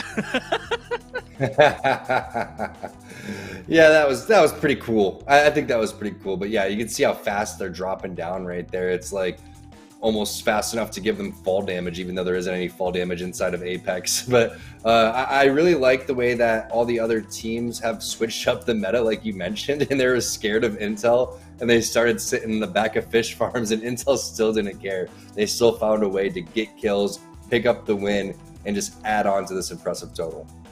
Yeah, it was 25 points for them, 13 kills that they picked up along with the plus 12. So not the highest fragging game that they've had so far tonight, but it's still a win, which is really something. And again, they did it in such a great way in that final 3-team situation. We saw that one get away from them earlier on in World's Edge, where they were left in that same situation, not having the Gibraltar. Both teams realizing that, really utilizing both the defensive bombardments. That's what it took. It took 2 defensive bombardments to take out Team Intel in that game. But here we go, heading into the final game of the day. Yeso said it there in the break that he said, I believe the all-time high was 127 points. Team Intel only need 5 points to break that record. Ooh, we are so close. I think they got this one in the bag. I mean, at this point, they just set the new record, right? And even set it higher. If they get another win, another 25-point win, that ends up eclipsing it by 20 points there. And we're joining on board with the winners of our last 2 games. Team Intel now dropping. And it's just about who can stop them. We're over here at Barometer, and no one's been contesting them whatsoever. I believe this should be completely free for Team Intel, and everyone should be giving them a wide berth. We get our first look at the ring. Lazarus are happy to see it. It's actually dropping right on top of them. Yeah, I like this overhead of the map when we get the game right underway. I appreciate production pulling this one up. Scissors very close to being able to rotate out in the next minute and so with the rest of Bronzy and Phony. They land over towards that central side. That's the fight that we're looking for, is that's Blackhand going up against Team Splash, who again, rocking that Bloodhound is going to have a huge advantage in these early skirmishes because they're going to gather information on when these players are split and making it look easy. That's exactly what you need to do if you're Splash. But hello, another team enters the fray.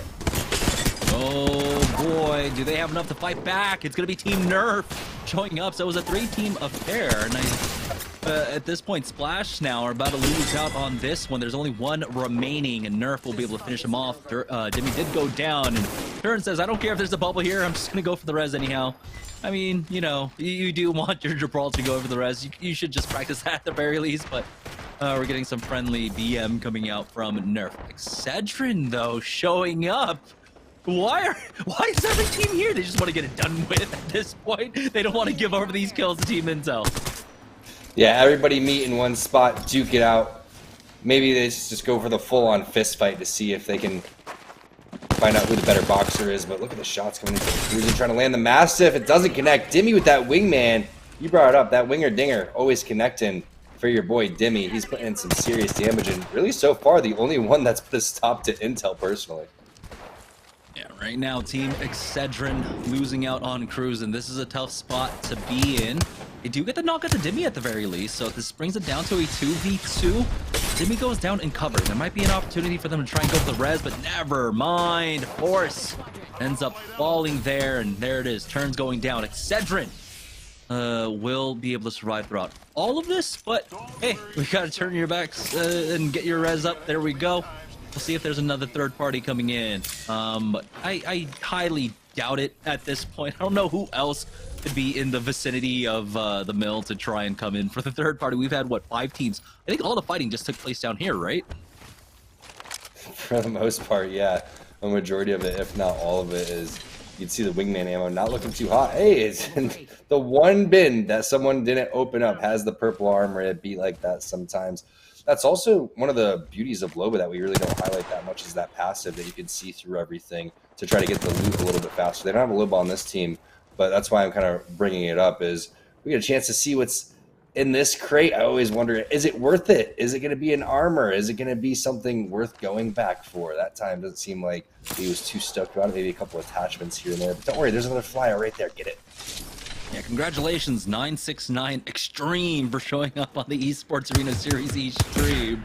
To imagine that's probably carried over, what, from our observers, or like whose friend list does that come out of? Anyhow, Razor ends up getting into a fight right here. Officer Booth, the first one to go down. Never mind, it wasn't much of a fight. Razor easily cleaning that one up. That's going to be the +3 for them. We're already down to 14 squads, full squads at that. And it's just round 1 began closing like 20 seconds ago. So a lot of action taking place. We didn't even really get to talk about the ring. The ring will be pulling up towards, it should be ending directly on top of Checkpoint. I'd be surprised if it goes anywhere else here. Sorry, like you mentioned Boof, and then you said Ring, and I got lost out for a second. Hey, Boof, 15th place overall, but #1 name in my hearts. Way to go, man. Welcome to Series Z. Steamrollers over here putting in some serious damage. Young Pup Tart has been pretty on one today. Love watching the Steamrollers play. Unfortunately, they've just been outgunned by one single team. It's been Intel just putting in some serious work. You can see the bait and switch coming in, Pup Tart coming around the corner. But the thing is, since that thermite did connect a little bit, that's going to give information on where he is. They do get that clean up fairly quickly. That's Fat Fruit Ninja's team, Lust, going out in 14th place. But Steamrollers, again, perfect timing on the bait and switch right there again. As soon as you start taking all of your shield damage away, that's when you have to back up and hit a battery. Otherwise, you're looking for the quick armor swap on the ground. Getting a better look at this ring for ring #2. There is a small chance that maybe this one goes up towards North Pad. Actually, now that I think about it, I think this one might actually be going up towards North Pad. Yeah, it's a very hard northern pull there. It seems it's unfortunate that there isn't a beacon up here. The beacon, I believe, spawns fairly close to where Lazarus is, but they do not have it. And they would love to have had that here for this, but they first have to contend with the squad that's inside this building with them. Bubble up from Visay to just climb up, take the roof access, and Dank will go ahead and join them. So it's going to be a top-down fight now for Lazarus. All 3 members up here. They don't have the bubble, so this becomes a little bit scary. We do have Gravelith coming out from this horizon, who looks lost. Spent too much time trying to go for that black hole, but about enough time. Woko gets the knock onto Visay. Omni goes down, though. Traded back, and never mind. Lazarus cleans this one up. They need to get the quick res, though, instantly here. Team Excedrin find themselves on a fight in the edge of the zone down here on the southwest side. We'll see who they end up running into. Now, these building fights can be extremely difficult, and it's even harder when you're fighting with the visual clutter of the ring damage and everything here. Kimchi Lee trying to find a small crack to try and get some early damage off, and that's where you're going to be able to do it in on the sides of the tarps here, but you haven't been able to find the entry quite yet, and so they'll take the time to heal up for now. Excedrin need these points. They need to take this fight. See if they can find it. Yeah, I like this. Looking through for the crack shot right there, but at some point they're going to have to do the good old bubble at the doorway strategy, which is probably going to happen anytime that Lee wants to go and hit this next syringe, if he wants to go and take this one. But time's a ticking. I mean, mainly because you don't want to be in a situation where you are low on heals. Yeah, you have the replicator there, but you want to practice getting into this building quickly. You think Intel would take this long to push this building? They'd already be in there like swimwear. Yeah, this building, though, is notoriously hard to, like, take up points. And he tried to slide in for that one. Sees at least that, you know, there's someone covering it, Thermite, to grief the door, force the player off, and then try and change the angle. But like you said, they're running out of time. He's only got one syringe left, and they might have a replicator, but it takes time to replicate. Now, they do force one off the door. Another arc star in for Kimchi Lee very shortly. He does have one extra in the back pocket, but they're running out of time. He has one syringe left. He might have medkits, but still, medkits take time to get off here. We'll see. He's slowly running out of it. Enemy's going to take the time to hit that one up. Are they just trying to bleed them out? Are they just trying to starve them? See who ends up winning. I guess this is just going to come down to a heal off of all things. Kimchi Lee hitting a syringe kind of leaves me worried here. Does he not have a medkit for himself? They're starving him out like the green room at the Bachelor right now. I don't know what's really going on right here. Excedrin needs to do something. I would really love to see what's going on in terms of their communication, because you have two nades, you have your Gibraltar. They need to just practice this full send, and that's what I'm talking about. Intel's used these opportunities in matchmaking to go into these situations and go in there confidently. It's taking way too long. The bubble never comes out. It comes out on the defensive side. That bubble needs to happen on the stairs. Yeah, that leaves them no room to try and peek up. Enemy might take a lot of damage. Wraith portal out, but they can't answer. They just end up stealing the whip. After all that, all right, Peterson, you're going to have to catch the rest of this by yourself. I'm leaving. Just like whoever the hell that squad was is SCP getting out. They steal the whip. Oh my goodness. He's going to hit a Q. Does he not have any more heals left? I hope he doesn't. I'm so surprised what's going on here. Unless they're just, you know, it's just a car fire drill here. Oh boy, he's not healing. He's gonna go down. Oh, they did get starved out, and it's so unfortunate. Excedrin don't even get the kill for this one, but they did all the work. Oh man, Excedrin needs to go back and watch this before it gives me a headache. This is the team that you're getting knocked to, Jamerson. This looks like me and you playing ranked right now. Like literally, I mean, and this is me in like quick play, man. Like, what are you on about? I don't play rank like this. I play quick play like this. Oh boy, they do have a replicator at the very least. They're gonna make some meds for themselves. SCP. Hey, there's a med kit. You can live a little bit longer, but was it worth it? Was it worth it? Can they even get Nichols back into this one? It's time to hunt them down. Operation Get Our Car Back for Team Excedrin here. Right? It's like Taken, but the car version. Oh, there they are. They only have 2 players. Let's see if they can get him right here. Cruising. Are they running low on meds? He has a med kit. He's going to have to pop this one. They have a mobile respawn beacon. It looks like they're more interested in getting into the zone than they are fighting because they are low on meds. Meanwhile, a fight taking place between Oxygen and one of our open teams. That's going to be a Surus going down. 2 players already down. It's a 3v1 situation, and that's all she wrote for a Surus going out in 11th place. That's what you like to see from Oxygen. Less passive, more aggressive, and yeah, that's your boy. Came back for the boy. That's Nichols. Welcome back. Do you really want to get Res back into this one? This is where, like, you know, this is definitely a ranked, right? Where it's like, why? Why'd you even pick up my banner? Just let me leave, you know? Get me out of here. They're going to have to take a moment to heal up once again, SCP. Oh, man. The ring, round number 2, closing now as well. And they're just going to take more damage. I don't know how much they were able to craft. Got a quick look. So they've got an extra medkit at the very least, but they need to get in. For Team Vizio, though, they're patrolling here on the northeast side of the ring, just keeping teams out that might be trying to come in from the wall side and also keeping an eye on the low ground. Here's the push out from Team Vizio. First knock onto Dreza. That's Razor on the other side of this one, losing out one so quickly. And the thing is, Vizio just doing this for free here. So they pick up the kills and they'll back away. Right now, it's going to be Bronzy, the kill leader of the lobby so far. Yeah, Bronzy getting settled in after that first game. Coming in and subbing in game number 5. Love to see him approaching and playing really well. Speaking of playing well, Team Intel. Looks like they're trying to play this one a little bit slower than usual. They get the first knock right there on the Destroys.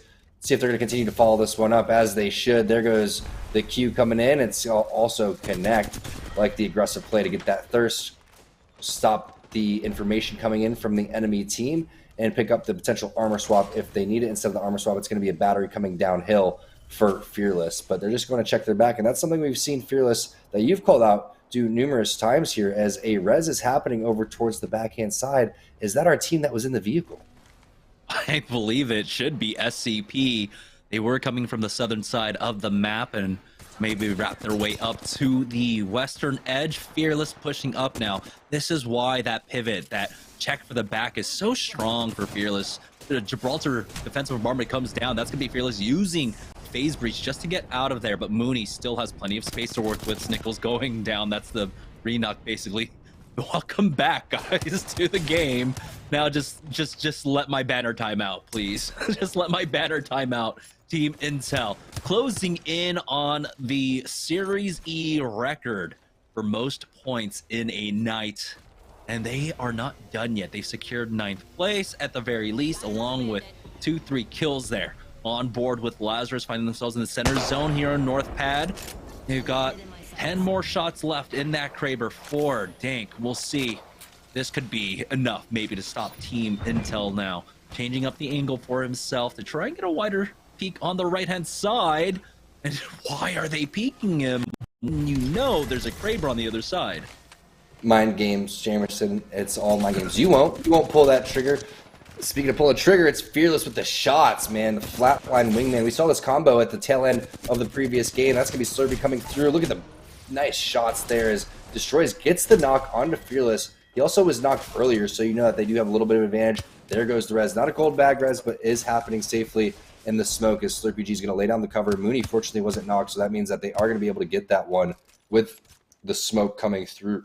No need for the Rolling Thunder, excuse me, as they're just going to be able to get back in over towards the safety of the building and hit their med kits. They also have the Trident there to give them a little bit of cover if they absolutely do need that one. But this is the first time we've actually seen them in the last couple of games get knocked, be on the ropes, and teams have some sort of idea where they are on the map now.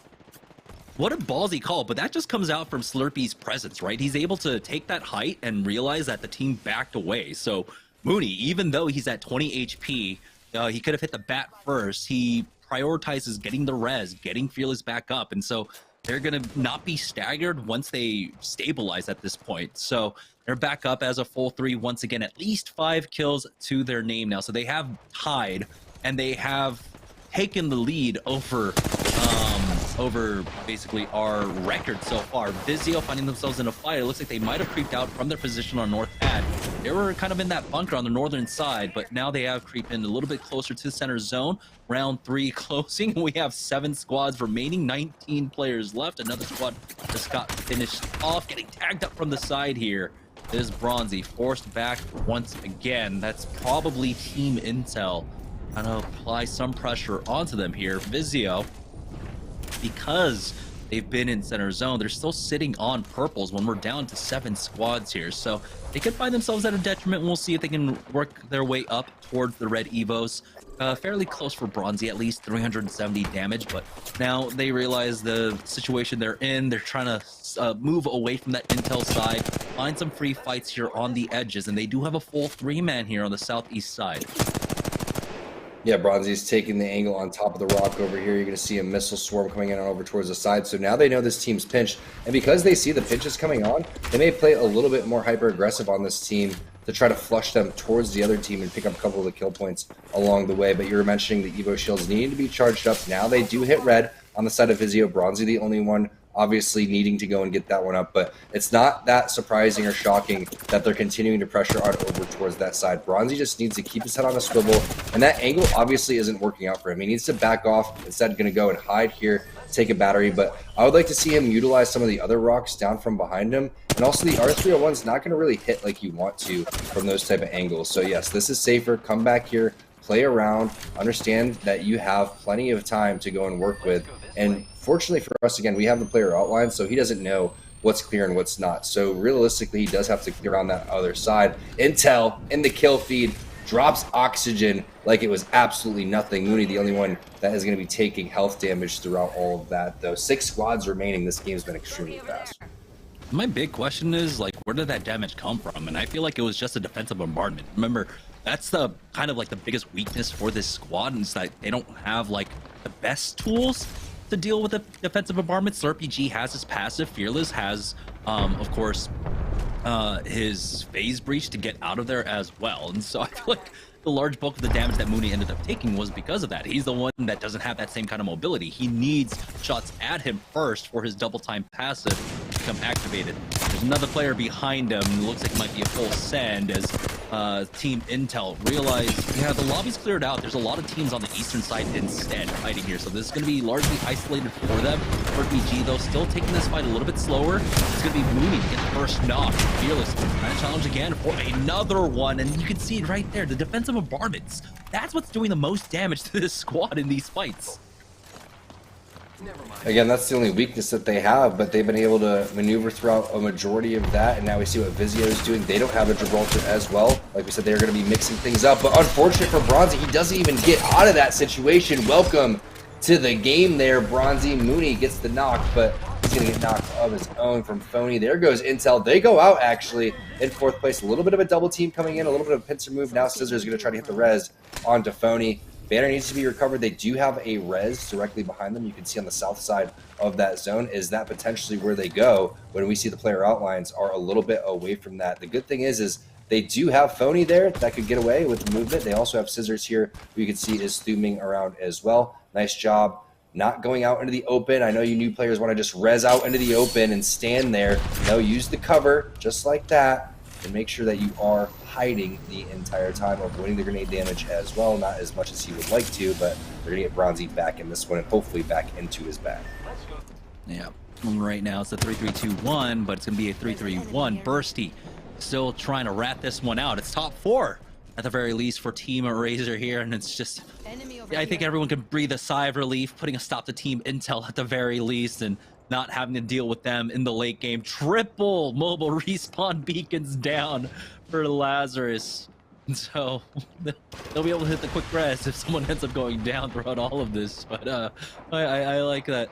I feel like they could have spread it out a little bit more, you know, provide some cover on the other side of the building or something here. As right now, Team Vizio's trying to creep up around that eastern side. They spotted out Bursty as well, so he might not make it any higher than 4th place for his squad. Missile swarms, everyone's thirsty for these kills. Vizio full sending it on top of him as well. Bursty somehow staying alive. Excedrin move to take the height here on the north pad, on that launch pad side. As they've got the high ground angle, no one else to try and contest them. Bursty still staying alive, still getting chased down by Lazarus, excuse me, Vizio throughout all of this, and it looks like he's moving and healing along with them. But right now, it seems like ring number 5 might close, and Excedrin will be able to maintain this high ground angle. Yeah, this high ground angle is extremely annoying for teams to deal with, especially Vizio, who's running around on the low ground the entire time. You know what a huge flex would be, though? Putting your team's logo on the roof. You know, maybe putting an L or that sick, like, you know, pink phoenix, whatever a Lazarus is. I don't know what a Lazarus really is, but either way, that's a real flex. I get the little triangle thing that they're going on right there, but I'm going to need more creativity, Jamerson, a little bit more artistic, you know, influence coming through on the next time. Yeah, Triforce has been done. Take a look, though. Throughout all of this, Vizio is still trying to chase down Bursty, but Looks like Bursty's finally run out of heals. He's only got 100 HP between his shields and his flesh damage. Phony is still chasing after him, trying to find him. Bursty's healing up, actually. Got a syringe off throughout all of this. He's been spotted, and he gets taken out. Phony picks that one up for Team Vizio. Much needed points for them, as they've been kind of lagging behind in our series so far tonight. I mean, everyone's been lagging behind Team Intel. Most of the kill points have been going their way in most of these games. Lee with a little bit of a whoopsie there, gets back up on over towards the high ground. Here we go. This is where all the marbles are, over towards the tail end here. We got Lazarus, we have Vizio, then we have Excedrin locking down the high ground over here. We've seen Excedrin botch a couple of team fights. I would love to see them pull this win together because of how clean they play individually. I'm just waiting for that teamwork to really gel together. I would love for them to stick next to Lee. It's all about Lee's bubbles. It's all about to be around this timing of when they need to go and drop. They stick with cruising right here.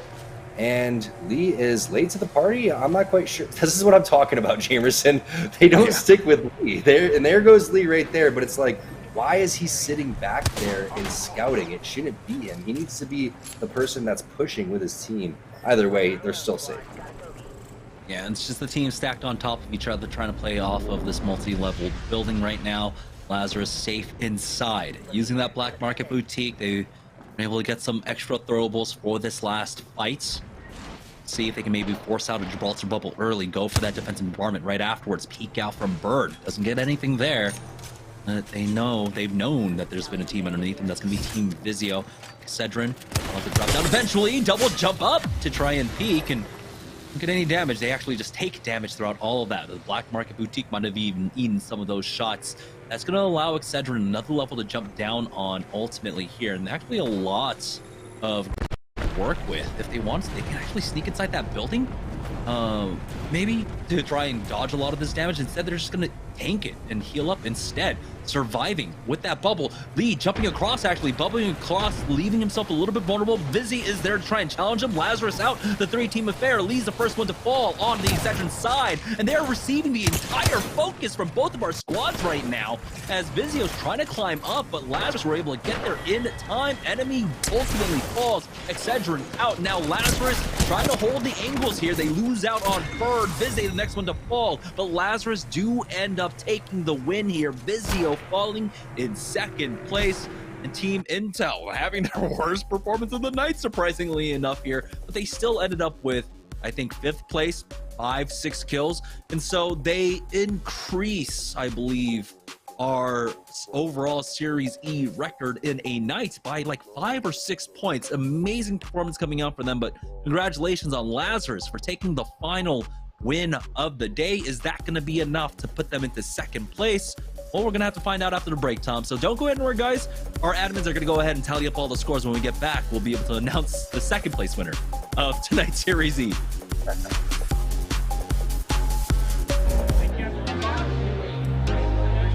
We're going to do it in 3, 2, 1.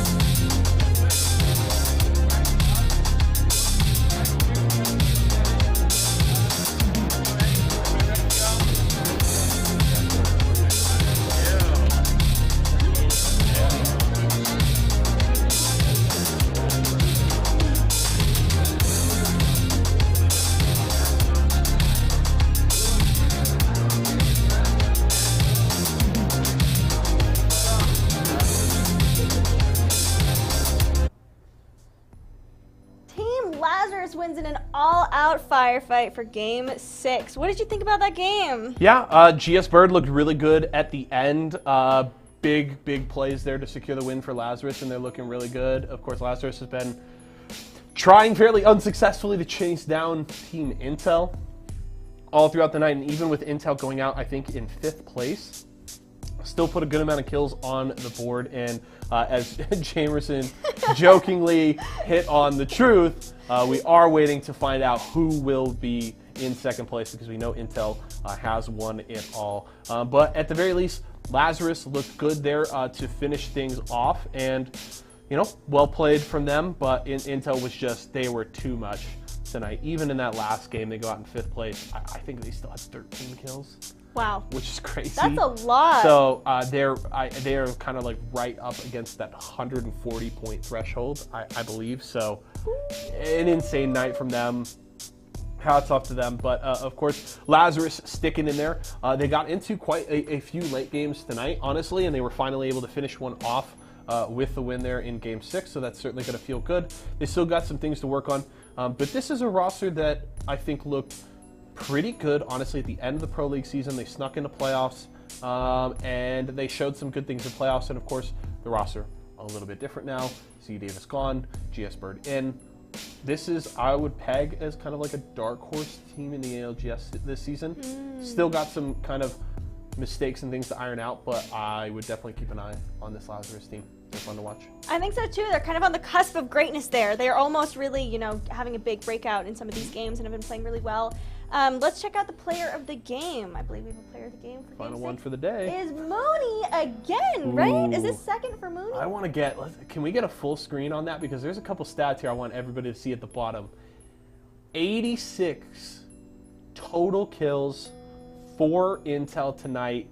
Their previous record was a 85. Shout out to the GOAT on the stats tonight. Our good friend Sam Ward doing all these stats for us. 86 kills. Wow. A couple of fun facts here. One, I don't even know what Lazarus is finishing at with their total points. It's less than 86, first of all. Second of all, a little stat that I noticed when I looked at the standings before going into that last game. Even if Intel dropped in Game 6 and just stood AFK, and then Lazarus got to farm every single team and get 57 kills in the game and win the game, they still would have finished in second place to Team Intel. That is 69 crazy. points for Lazarus and 0 for Intel still would not have been enough. That is just absolutely insane. So, there you have it. We'll see the final results, but it's a record-breaking night for Intel. It is. Huge night for Intel. Any final thoughts before we... I will talk a little bit more when we come back. I do want to see that leaderboard, but I'll wait to see how the final numbers come out before I give my final thoughts. All right, we're going to send you to a commercial break and then back to the casters who are going to unpack to confirm how many points Intel has for tonight and who is also the second place champion today.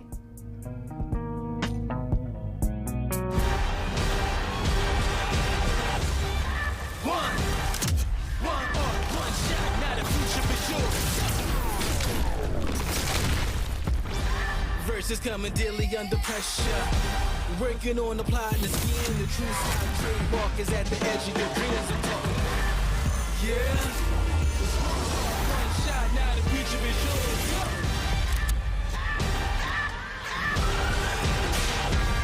I'm turning dreams into reality. In the lab with the formula and chemistry. The memories spark and motivate and make the industry shake. With the balls and the breaks, I'm talking one chance episode, go for the goal. It's one shot, now the future is yours. Let's go.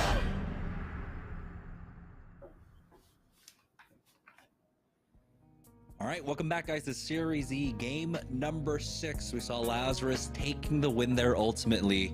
Finally, someone putting a stop to Team Intel throughout all of this. I mean, it was a second, first for Team Intel, and it was a 5th place finish to round it all out for them.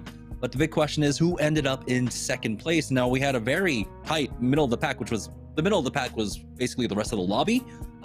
But I think with that win, Lazarus should have been able to take it. So let's check in with the Mobile One leaderboard to see who ends up in second place.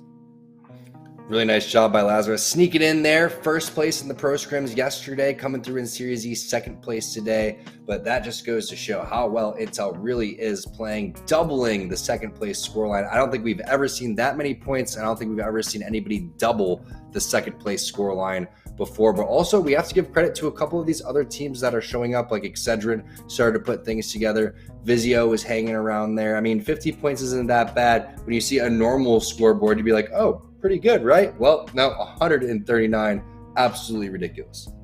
Yeah, I mean, the crazy part is that there's a world where Team Intel could have won 5 games in a row. I mean, with 3 second-place finishes in a row, that meant that they could have had 3 or 5 wins in a row here on open night. That would have put them well over 150 points, but still 139 points is huge. When we look at the difference between them and Team Vizio, that's an 89-point difference. And here's our final Mobile 1 high performance moment of the day. Kimchi Lee dropping down early. You can see that bubble going down earlier. But you have to be able to play around the enemy bubble as well. And they just were not able to do that. Team Lazarus are ready to turn around onto them. Vizio just kind of stuck here, trying to climb up for themselves. And it was Lazarus dealing with Excedrin extremely fast, which allowed them to just turn around instantly for this final fight. Yeah, it was really well executed coming in from Lazarus, but also Excedrin's made a handful of mistakes towards the tail end of these games. I'm not quite sure why that bubble goes away so fast. It was like it was put down, and then maybe 3 or 4 seconds later, it was like an EMP that we never saw went off, even though there wasn't a crypto in the lobby. But again, great job by Team Intel today. We're seeing what they're made of. All 3 players playing fantastic individually. It's going to be fun to see what that race is in the accumulative leaderboard from first and second between Vizio and Team Intel. And hopefully Lazarus keeps showing up like they're doing week after week. Wow, take a look at that. So Team Intel have brought it within 200 points between them and Vizio tonight, closing that gap by about 80 to 90 points between them. If they continue to do this, and on every open night, they can feasibly take away that first place spots. But we have to look at the team on the bubble. Team Nerf right there with only about 30-40 point difference between them and the 4th place squad. So it's going to be an extremely tight race in these final weeks of Series E. Once again, congratulations to Team Intel for taking first place and Lazarus for being our runners-up in second place there throughout the nights. Now the big question is, can Team Intel do this tomorrow, Tom? We'll find out. I mean, we're going to be here at the same time, so make sure all y'all are tuning in as well. We all know that we're rooting for the partner teams, but it's such a stacked lobby that it's anyone's game tomorrow. That's right. Let's go ahead and send it back on over to Yeso and Kaisa to finish off the night. Guys, go ahead and take it away. That's going to do it for us tonight. We'll see you guys tomorrow. Thanks so much, T-Squared and Jamerson, and a huge congratulations to Intel by winning by an absolute landslide, and Team Lazarus coming in second. Yeah, Lazarus with a strong finish. They secure that second place spot, well deserved. They look good tonight. They just, nobody was going to stand up to Intel the way that they were playing tonight. Slurpee coming in, the whole team absolutely fragging out, 86 kills across 6 games. That's just over a 14 kill average. And you add that, a couple of wins, consistent second place finishes through the first 3 games. You weren't going to stop them. They were a team possessed tonight, and we will confirm in the background. I believe the previous Series E record was 127 points set by Razor in Season 1. We'll confirm it, but I feel pretty confident saying I think that was the greatest single night performance we've ever seen in Series E. Incredible from Intel. And of course the question always is, and Jamerson hit on it earlier, can they carry that in tomorrow? It's a tougher test, much more difficult composition. I want to see them have, 50%, 2/3 of that kind of performance, right? I don't expect them to come out and start frying and getting 14 kills a game tomorrow. But Wild. If Intel puts up 55 points tomorrow, 25 to 30 kills, that's a good day. That's a great day. That's a good day in that lobby. That's what you need to do. And if they can do better than that, hell yeah, I'm on board. ALGS starts this weekend. That team's gonna be competing. This is the kind of momentum you need to build going into those kinds of competitions. And the crazy thing is we got to look at the overall leaderboard. I did not at any point in the season think that Vizio might start to sweat a little bit. Right. And there's still some work to be done, but that is now less than a 200-point margin, and I'm just like, Intel, we've talked about it multiple times, it's fine, just get that, just get second place, right? Reserve your spot for next season. Don't worry about Vizio. they might be able to chase down first place. There's enough time if they keep playing like this. They really might be able to. I'm super excited to see how they're going to play on Pro Night tomorrow. Yep. A little bit about the week coming up tomorrow. There is Halo. There's Halo and Apex Legends, Guilty Gear Strive on Thursday, and then Friday, Yeso and I will cap the week with a recap show. Yep, series recap. It's going to be awesome. Do want to remind you folks, of course, one more time. We talked about it a couple times during the show today. Of course, PvE for this week kicks off tomorrow at all of our locations. Use exclamation point locations in Twitch chat to find an Esports Arena location near you, or head over to our website at esportsarena.com. But we would love for you to come out, play with us, compete with us all throughout the rest of the week. So make sure to go and check that out. Thank you so much for joining us for this week's open night for Apex Legends, and we'll see you tomorrow for Pro Night and for some Halo Infinite.